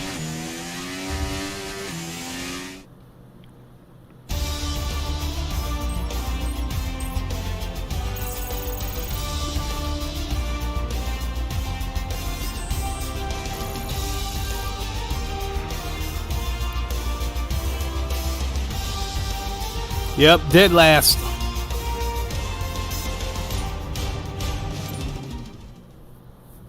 I'll make the hard push when we get to a track that I know. So let's just stay alive. Let's get some points, and we'll make our hard push when we get to a track that I know. 1, 2, 3, 4, 5, 6 people in here. 3 Xbox, 3 PCs, 2 on Steam, and 1 on the EA platform.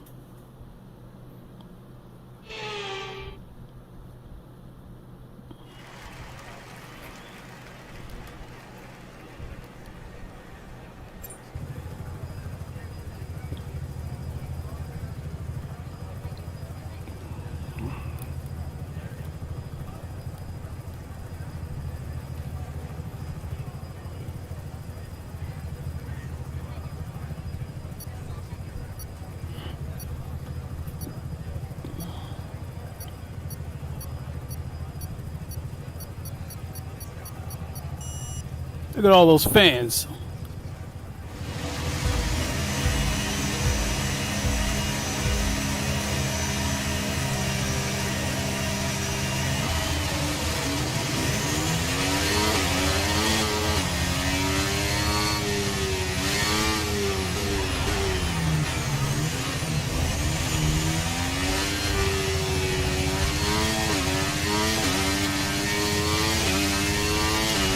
Oh!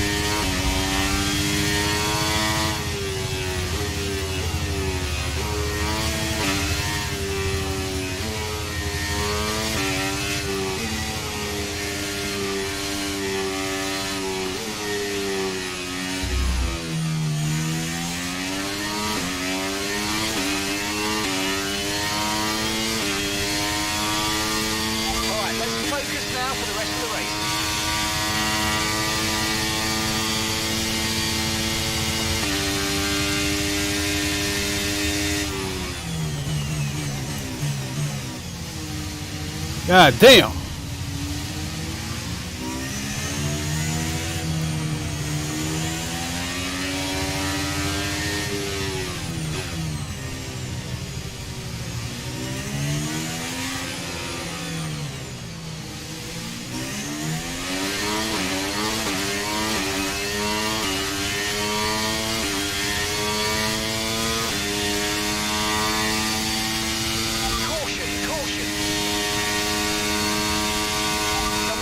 Ahead of you, there's a yellow flag ahead.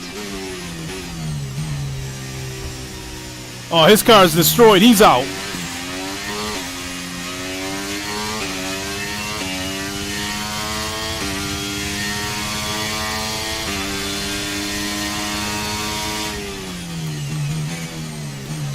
Dudes need to show some discipline.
All right.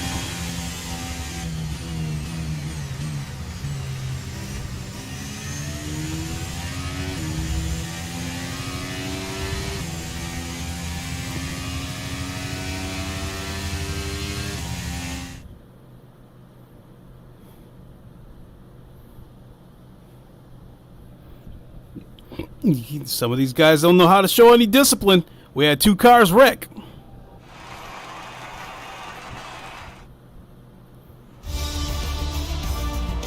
That's a beautiful thing when you see 2 cars wrecked on the side of the road. So we got 3 people who didn't finish. They couldn't show the discipline, or they didn't know the track. And they quit. They can't take this heat.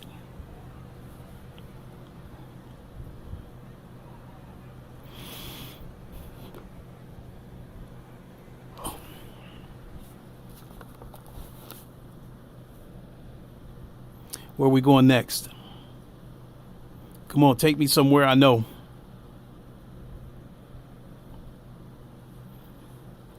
So all the tracks that are used on the British GT circuit, I know them all. Where are we headed next? Update the lobby.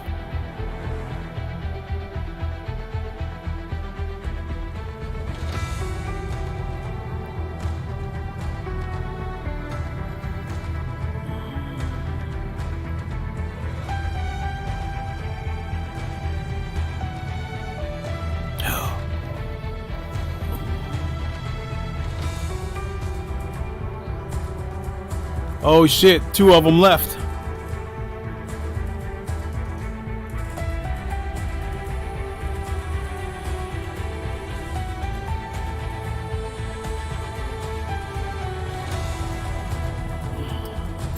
Looks like I'm the host.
We got a ways before we see Silverstone.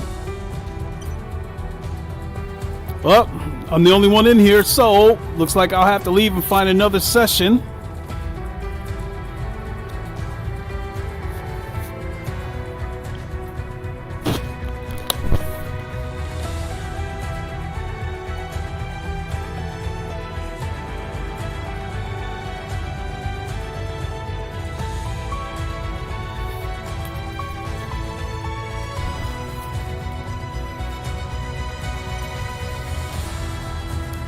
Yep, they can't handle damage. These amateurs can't handle damage.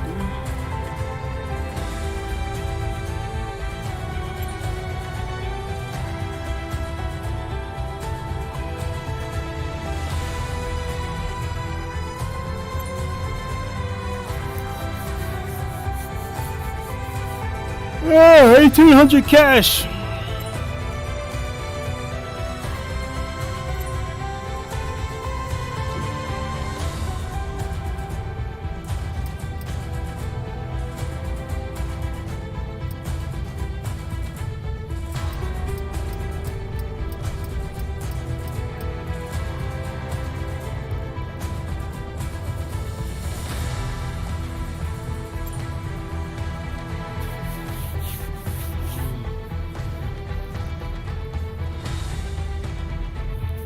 There's a few people in here. Let's see. We gonna go back. We gonna go back with Yuki.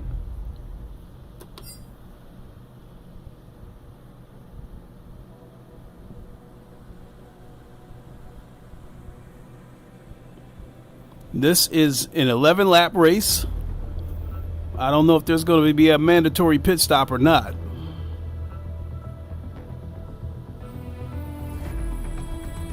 But I'll initiate it and ready up.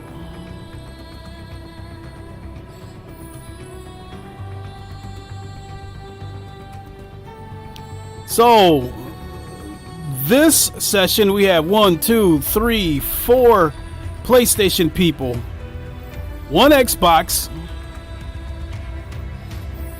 and 3 PC guys. I'm the only Steam guy in here.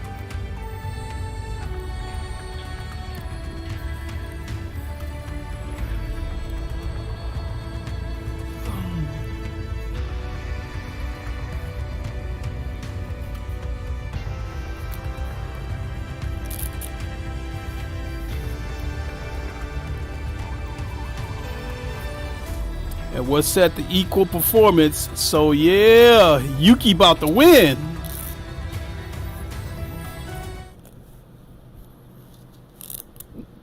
Yuki about to win. You know what? I didn't check to see if the collisions was turned on or not.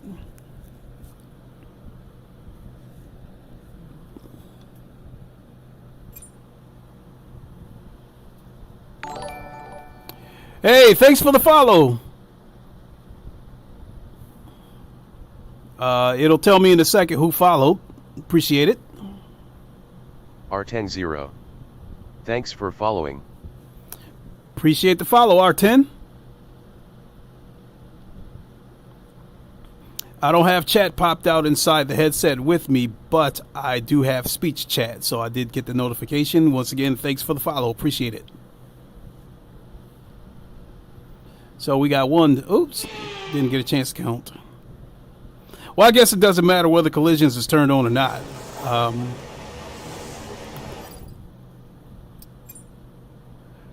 Let's see if he's got it turned on or not. On this. All right.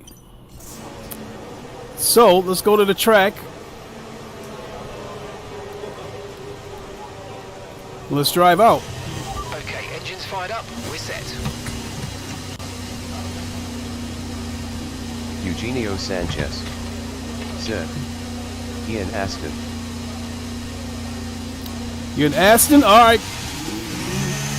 Cool. I took Yuki Tsunoda into AlphaTauri.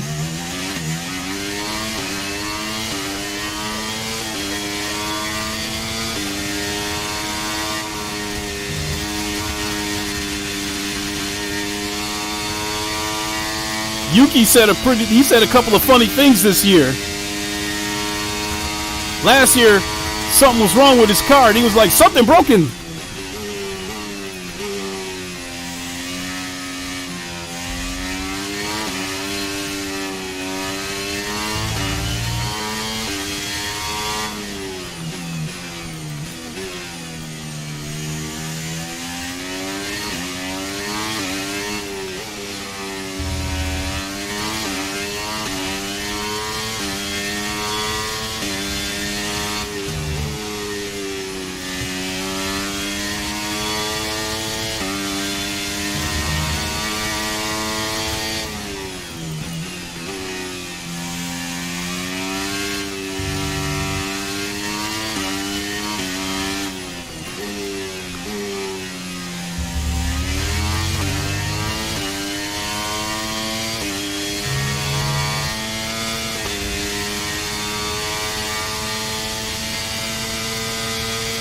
This ain't gonna end well.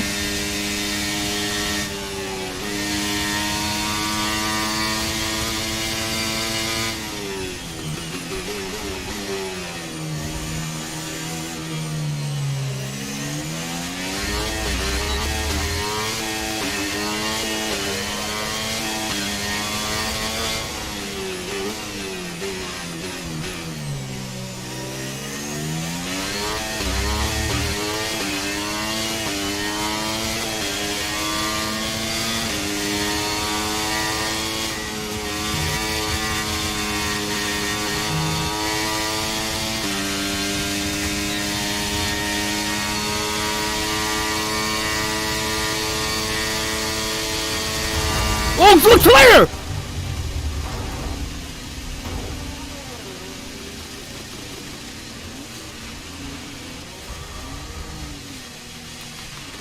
Yeah, damage is obviously turned off. Because I hit that wall, my car should have been destroyed.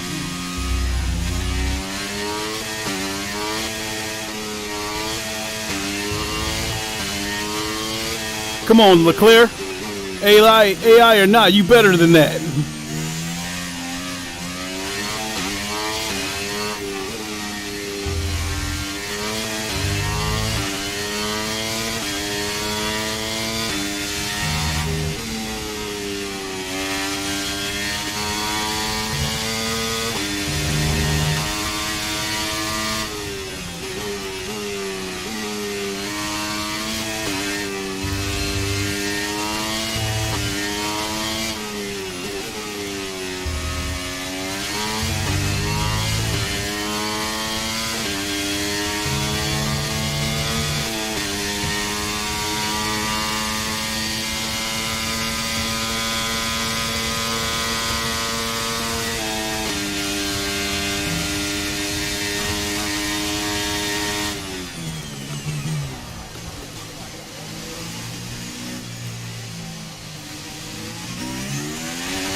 Let's see where that got me. So I qualified 10th.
Look at the nicks and look at, you see some of the tire wear. Just incredible detail.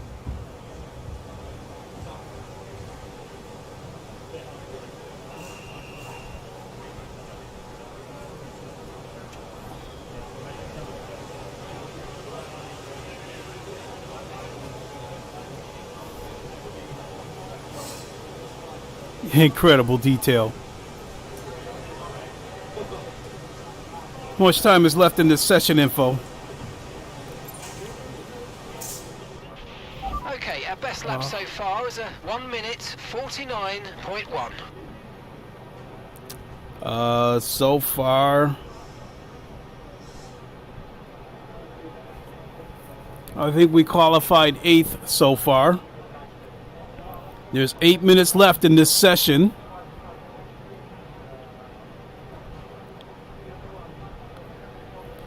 What I don't know is how many people we have left.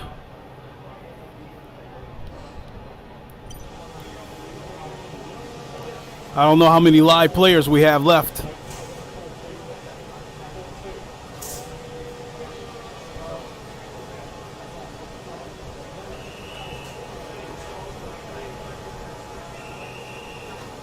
They're getting set for my teammate to come in.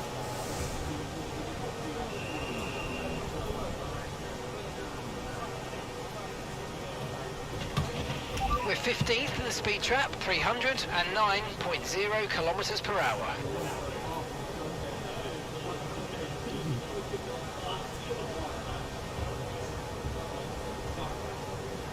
That's so slick.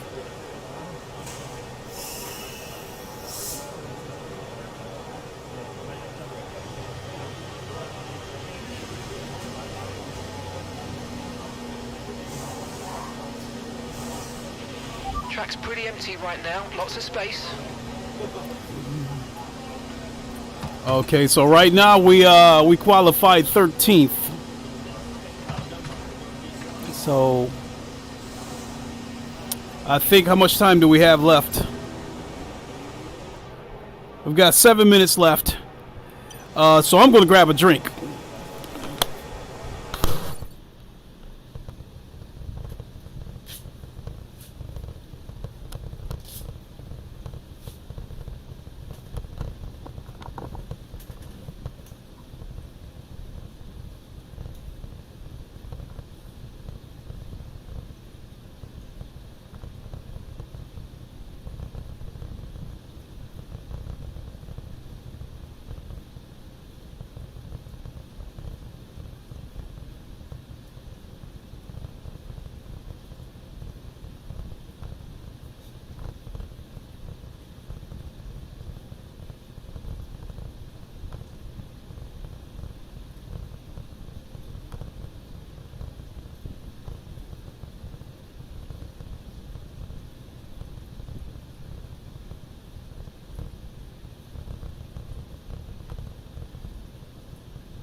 All right.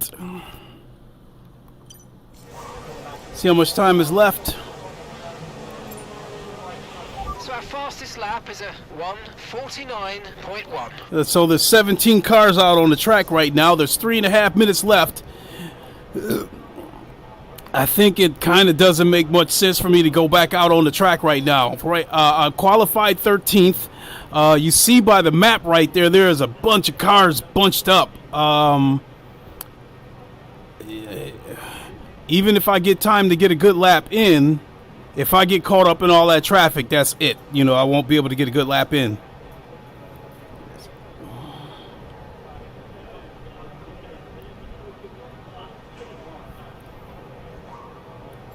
Toggle the weather. So for the race,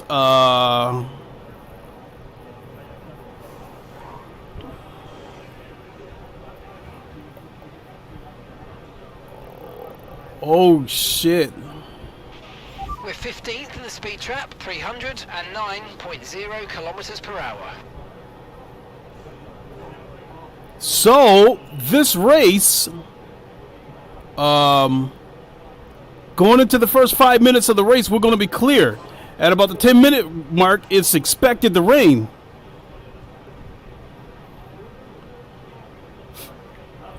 Track temperature at that time is going to be 79 degrees. The air temperature is going to be 67.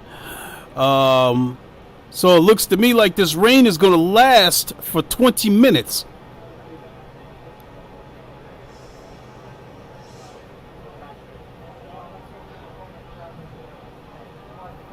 So whatever,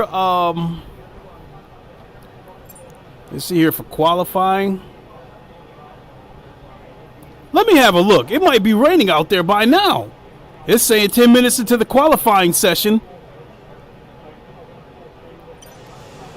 Let me see if it's raining.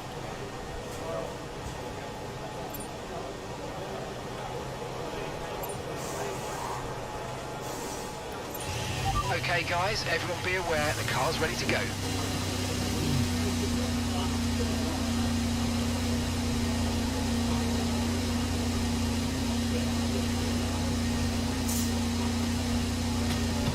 I gotta wait for them to move my teammate out the way before I can go.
That's it. The session's over.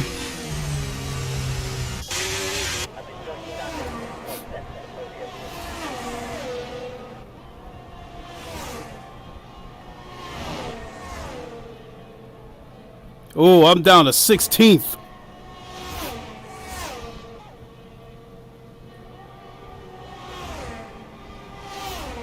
$149.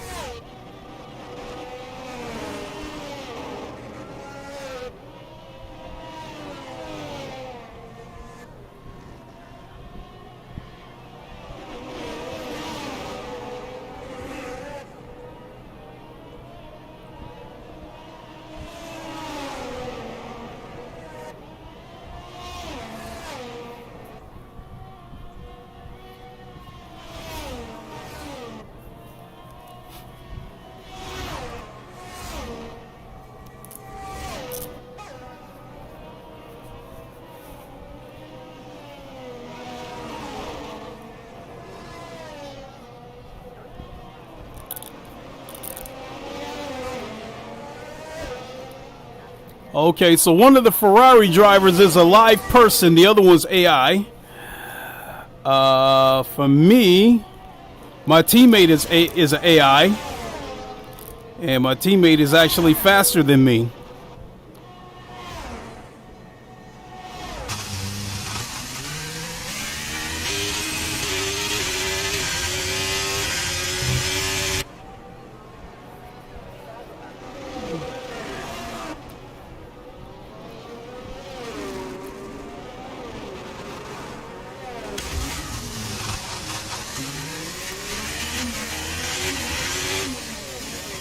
Glory 0209 said, "Hello Lincoln."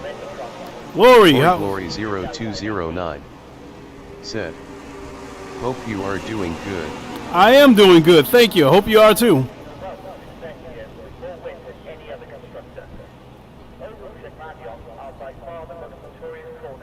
30 seconds. In this section of the track, drivers are launched from the straight into a steep uphill series of right and left corners with a blind tremendous.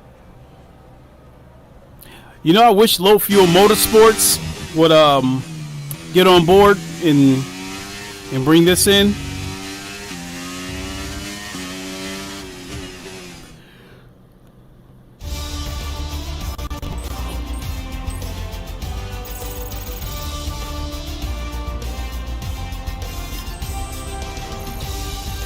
Glory 0209 said, "So UAE not happy this game not on PSVR?"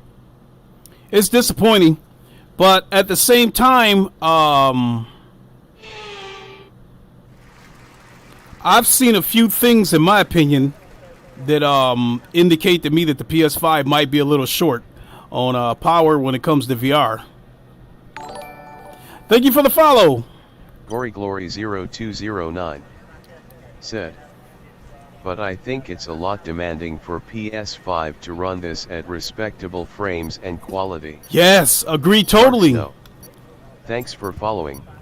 Thanks for the follow, appreciate it.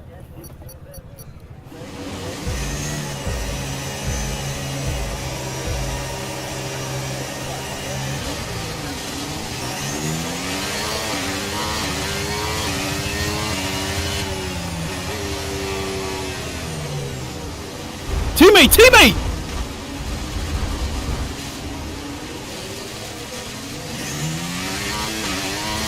Yellow flag.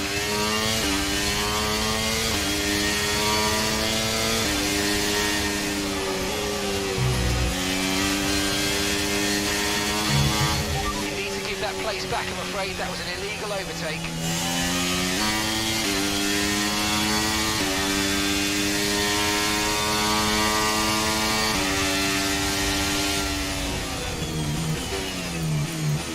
As a live person.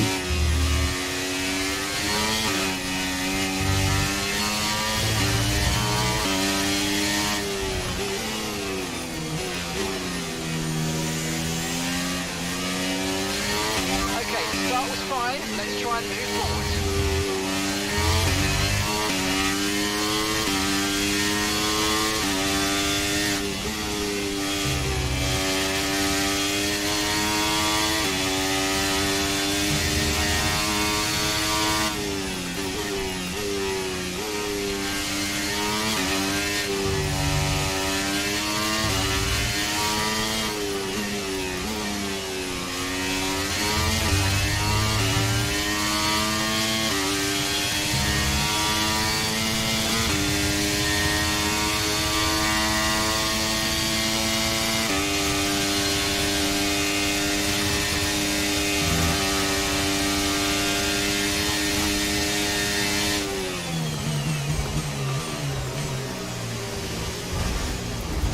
Oh shit.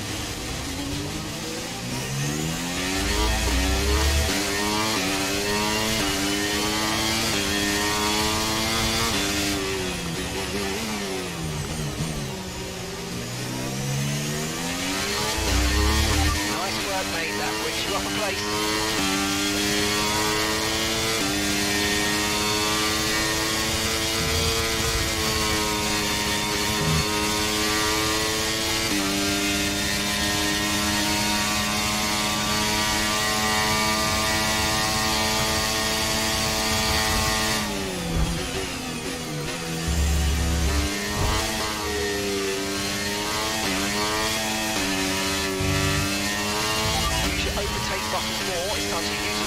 this energy. Come on.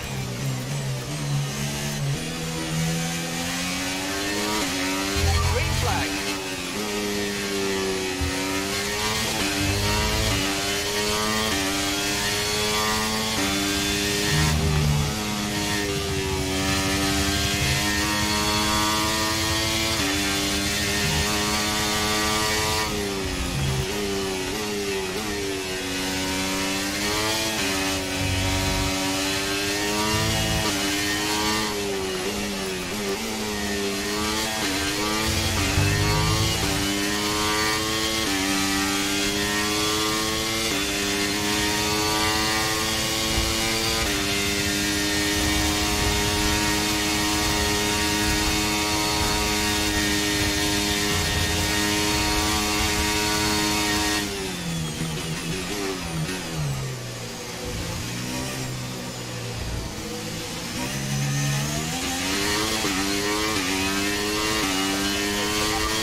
Whether you want to fit full wets next time you come in. Oh shit!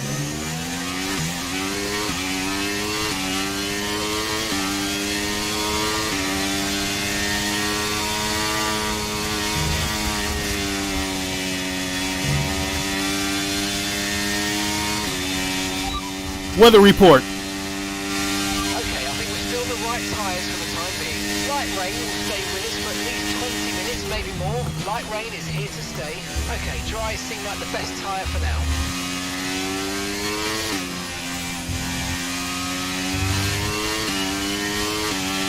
Yeah, it started raining. You can see the sprinkles on my helmet. But he's telling me we good to stay with the dry tires. I don't want to come in and get the mediums and they end up burning up.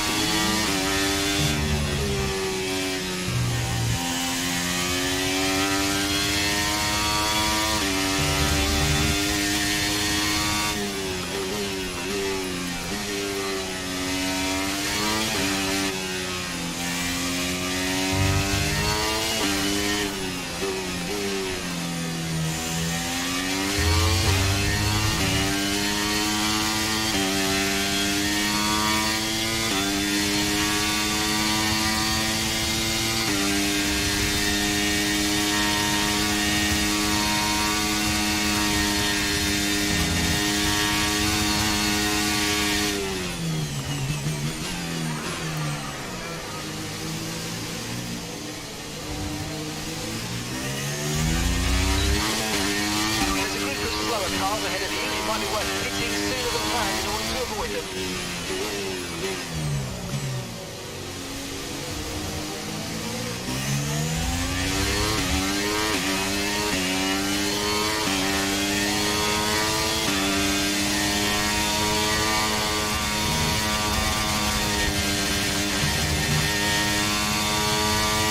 Tyre situation is an interesting one, but I think the right call is to stick with what we've got for now.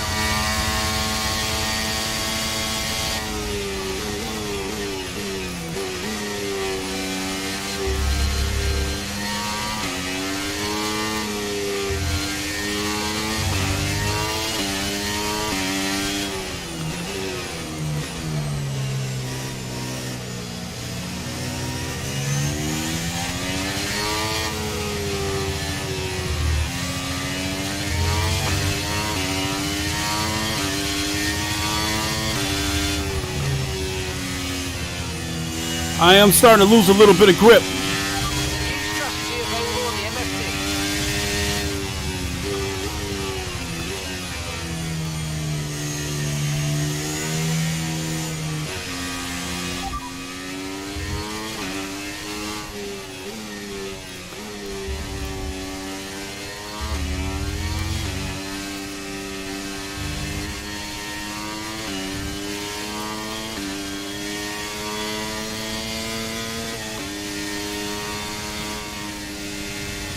The cars are starting to slide all over the place. Got that confirmed.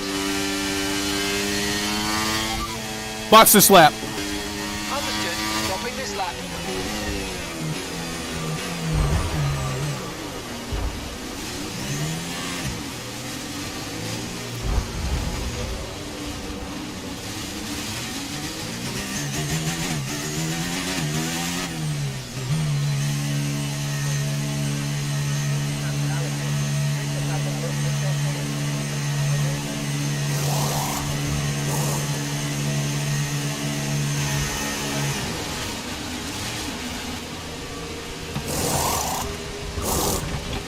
They put Okay, mediums. go.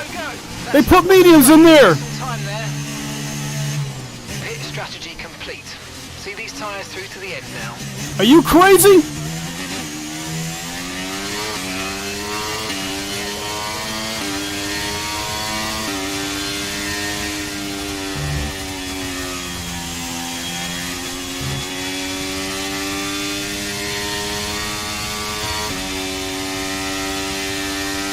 DRS has been disabled by the stewards. DRS will be offline. Wait for further updates.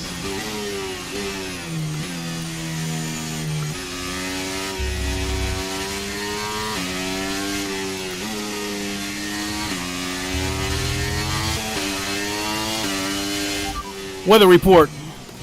The rain's going to keep getting heavier for the next 15 minutes at least. We're not certain which is the best tyre right now, dries or inters.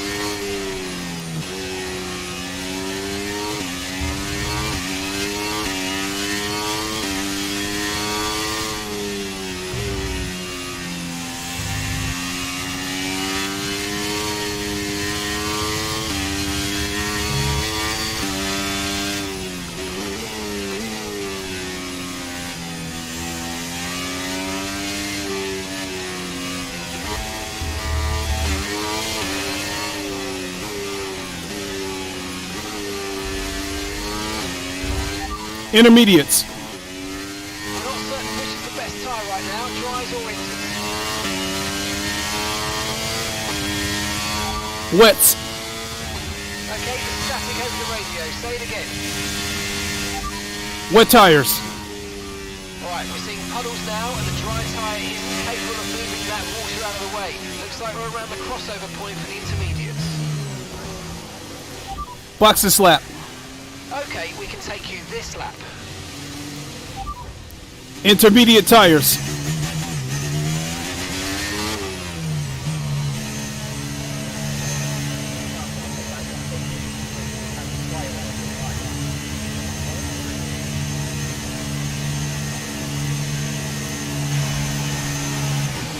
Oh, I had to hit the number one. They put mediums on there again. Let's go now, come on! That stop was slower than we ideally wanted to see.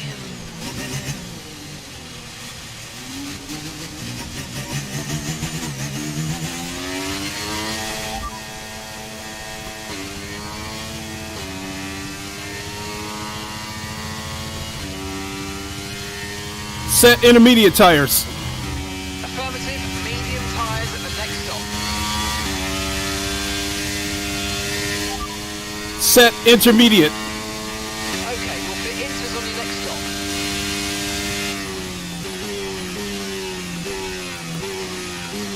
Oh shit, yeah, I'm sliding all over the place.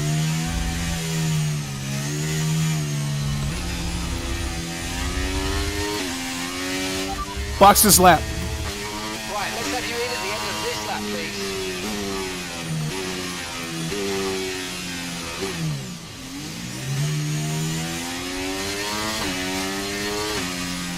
I'm dead last.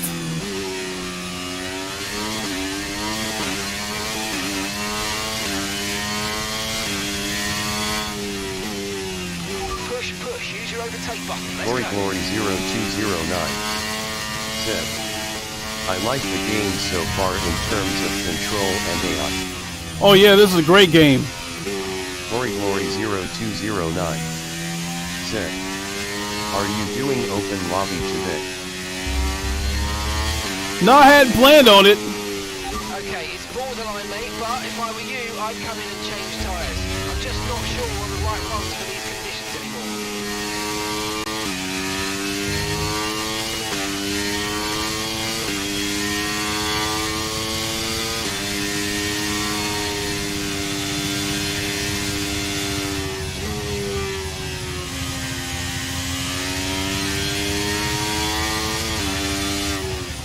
At least another 10 minutes until this rain evens out. Stay alert out there.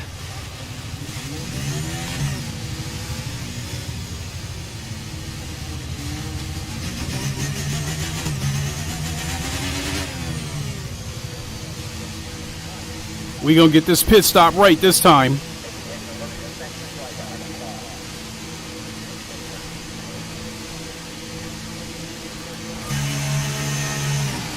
We got it this time.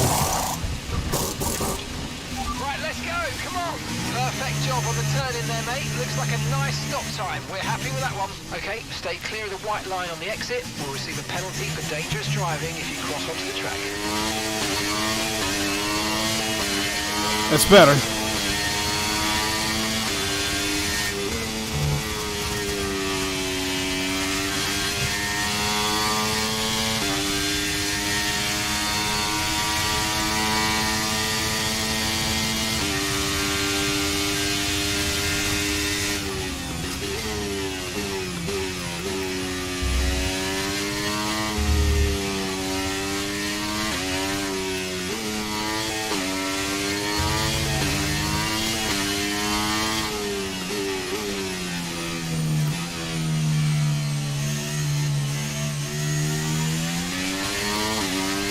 That horrible pit strategy messed me up.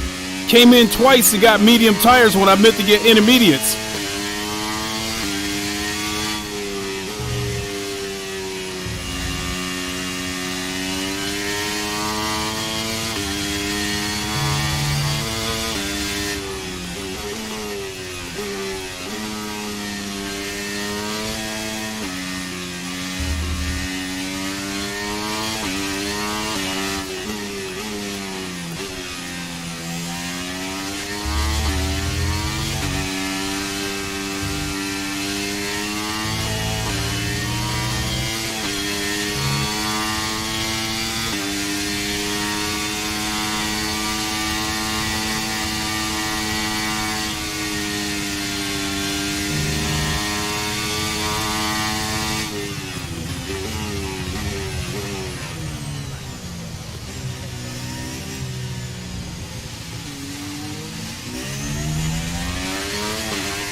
Wheels locked up.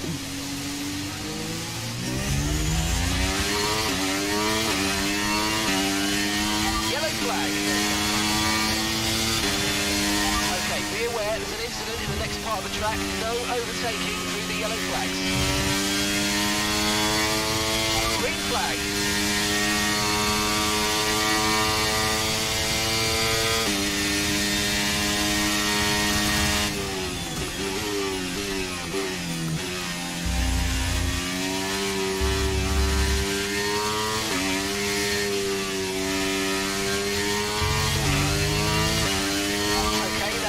With 5 laps of fuel remaining, 5 laps of fuel left.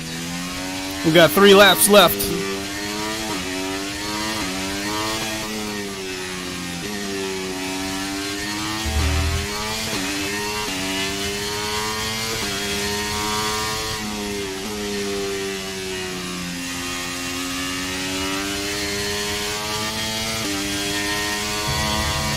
Glory0209 said, "Damn, that sucks." Yeah, it happens. We'll get them the next race.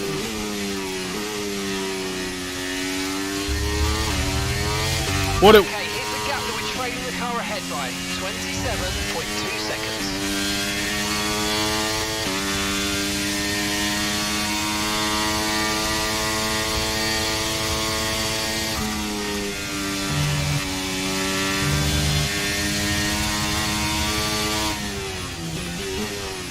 I forgot to give the right command when I wanted tires, and I didn't tell them specifically that I wanted intermediates. I just said box this lap. I came in, they put mediums in.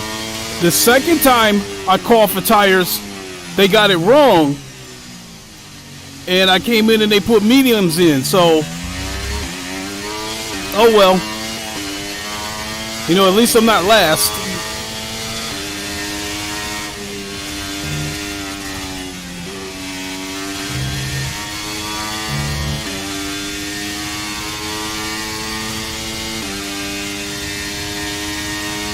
Car in front is about 14 seconds ahead of me, so unless he crashes, I'm not going to catch him.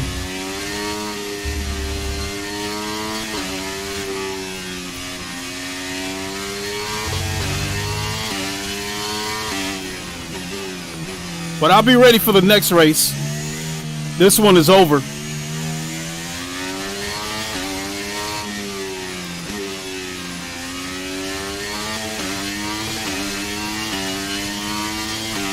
Caution, caution.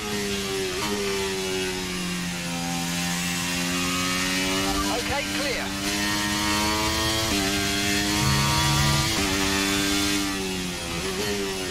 I see a car ahead of me, but I don't know if that's a back marker or not. Oh, he spun out.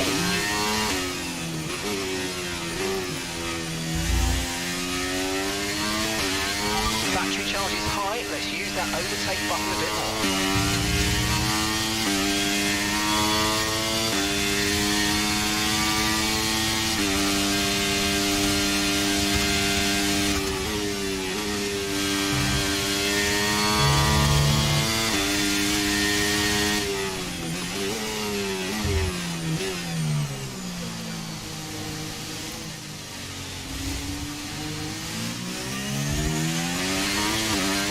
Okay, we've got 4 laps of fuel remaining.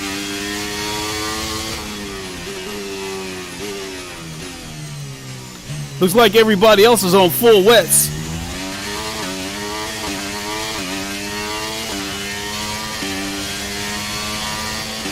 One more lap left.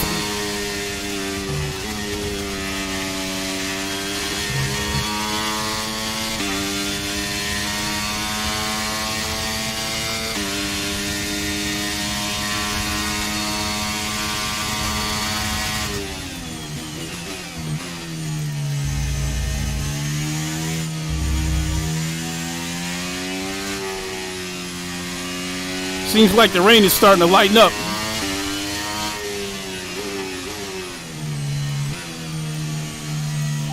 Weather report. These conditions are only getting worse. Watch out for standing water. Inters seems to be the fastest tyre for now.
Keep an eye on that gap ahead, please. 37.7 seconds. Oh, that was a 16th place car that went off the track. Okay, clear. I got a freebie. What I don't know is if whether that was an AI or a real driver. No, that was a real person.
See, I see a purple on my name, so did I have the fastest lap, or?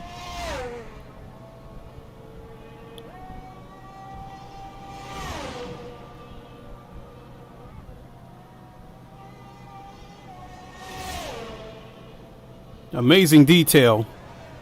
You see that mist flying off the tires?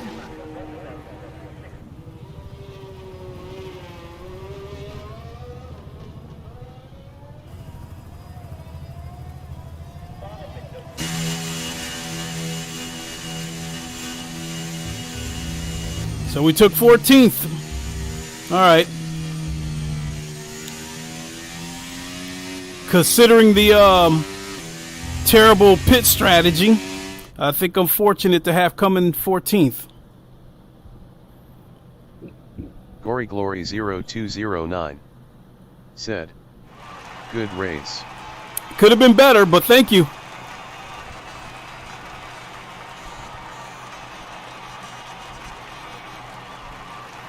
Biggest consolation is we stay clean. What I'm trying to see is if I had the fastest lap or not.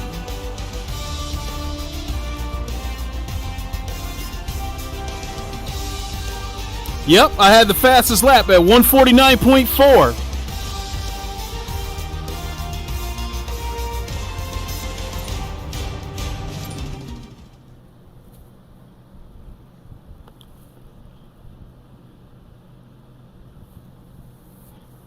But it looks to me like a few people dropped out of that race. Yeah, the host left. So we've only got 2 people in here. And I am the host. So I am going to go ahead and leave this session and try to find another one. If I'm going to have to turn the AI up because it's getting too easy to beat the AI.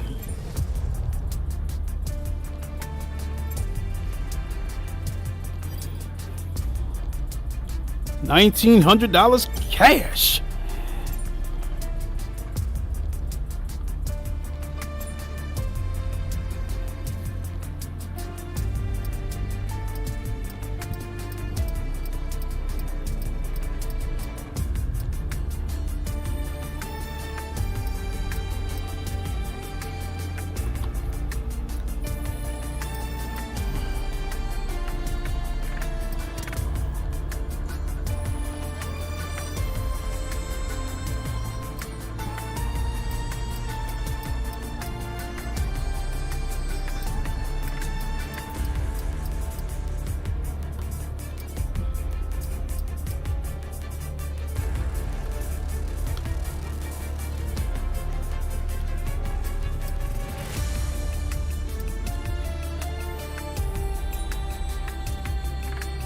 See what we got here.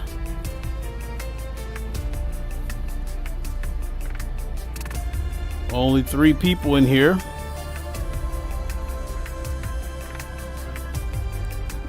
You see what the settings are.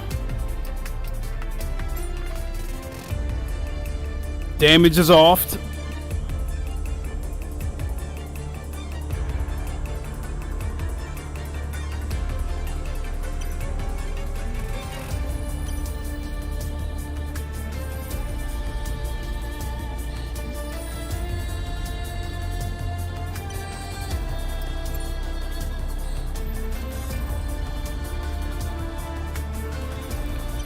So let me see here. I think I'm going to turn the AI difficulty up.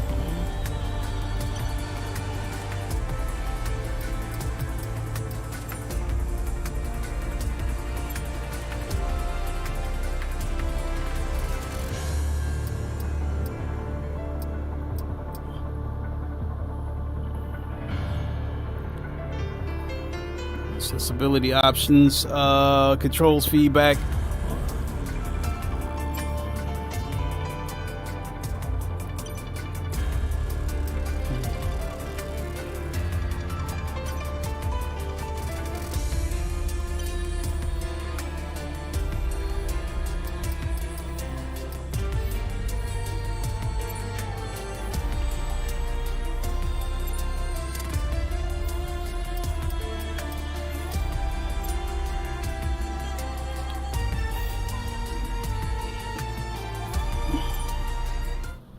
So this is a single race against the AI.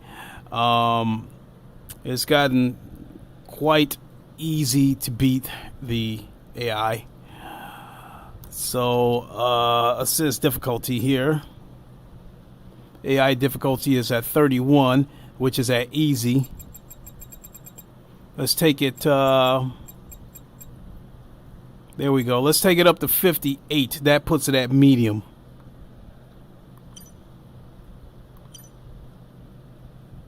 And we can just go ahead and race because I know this track. This is Hungaroring. Now, I've raced this track a million times on SATA Corsa Competizione.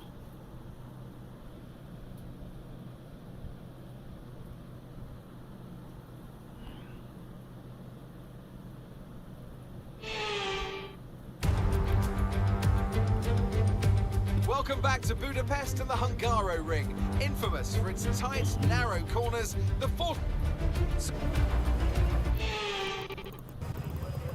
Let's go. Okay, here we go. I know what you can do. Don't let me down.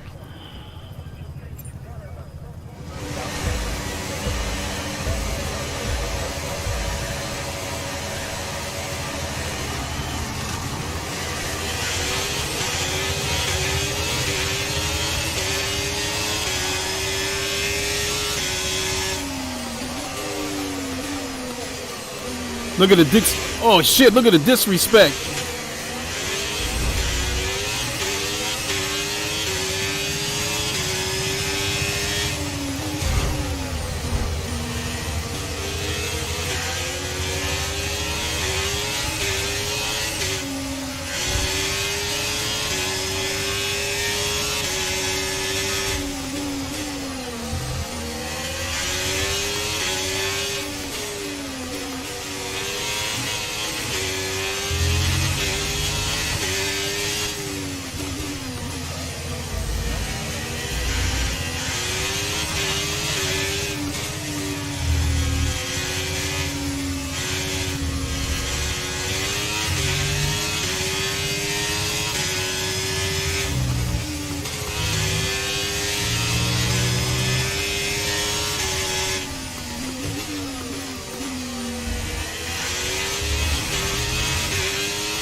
Make a mistake.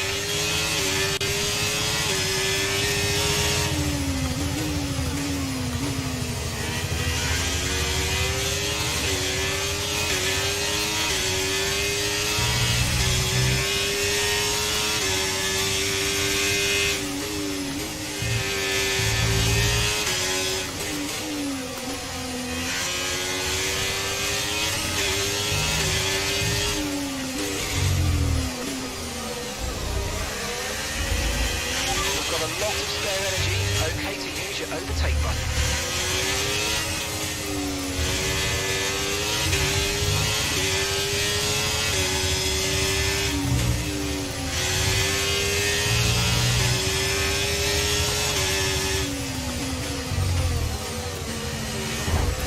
Oh shit.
on you by 5/10 a lap.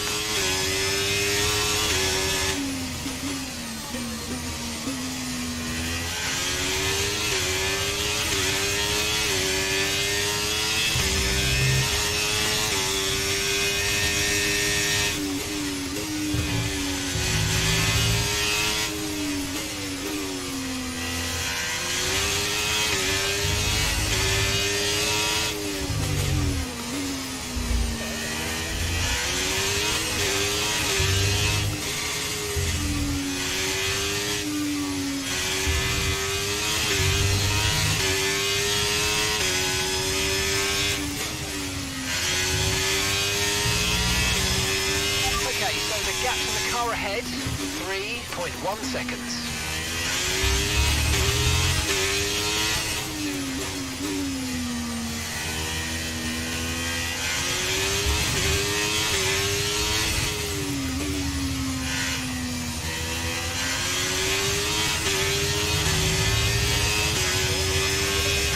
Took fourth, couldn't reel him in. And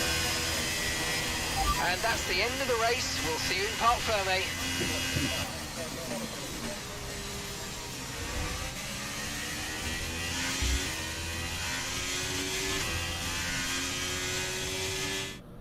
Yet another historic win under their belts. Well done to the whole team at Mercedes.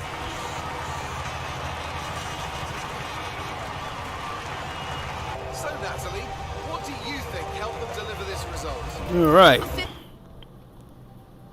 So after a magnificent race, we can now see the drivers making their way to the podium. Once again, it's the Silver Arrows who take the top spot.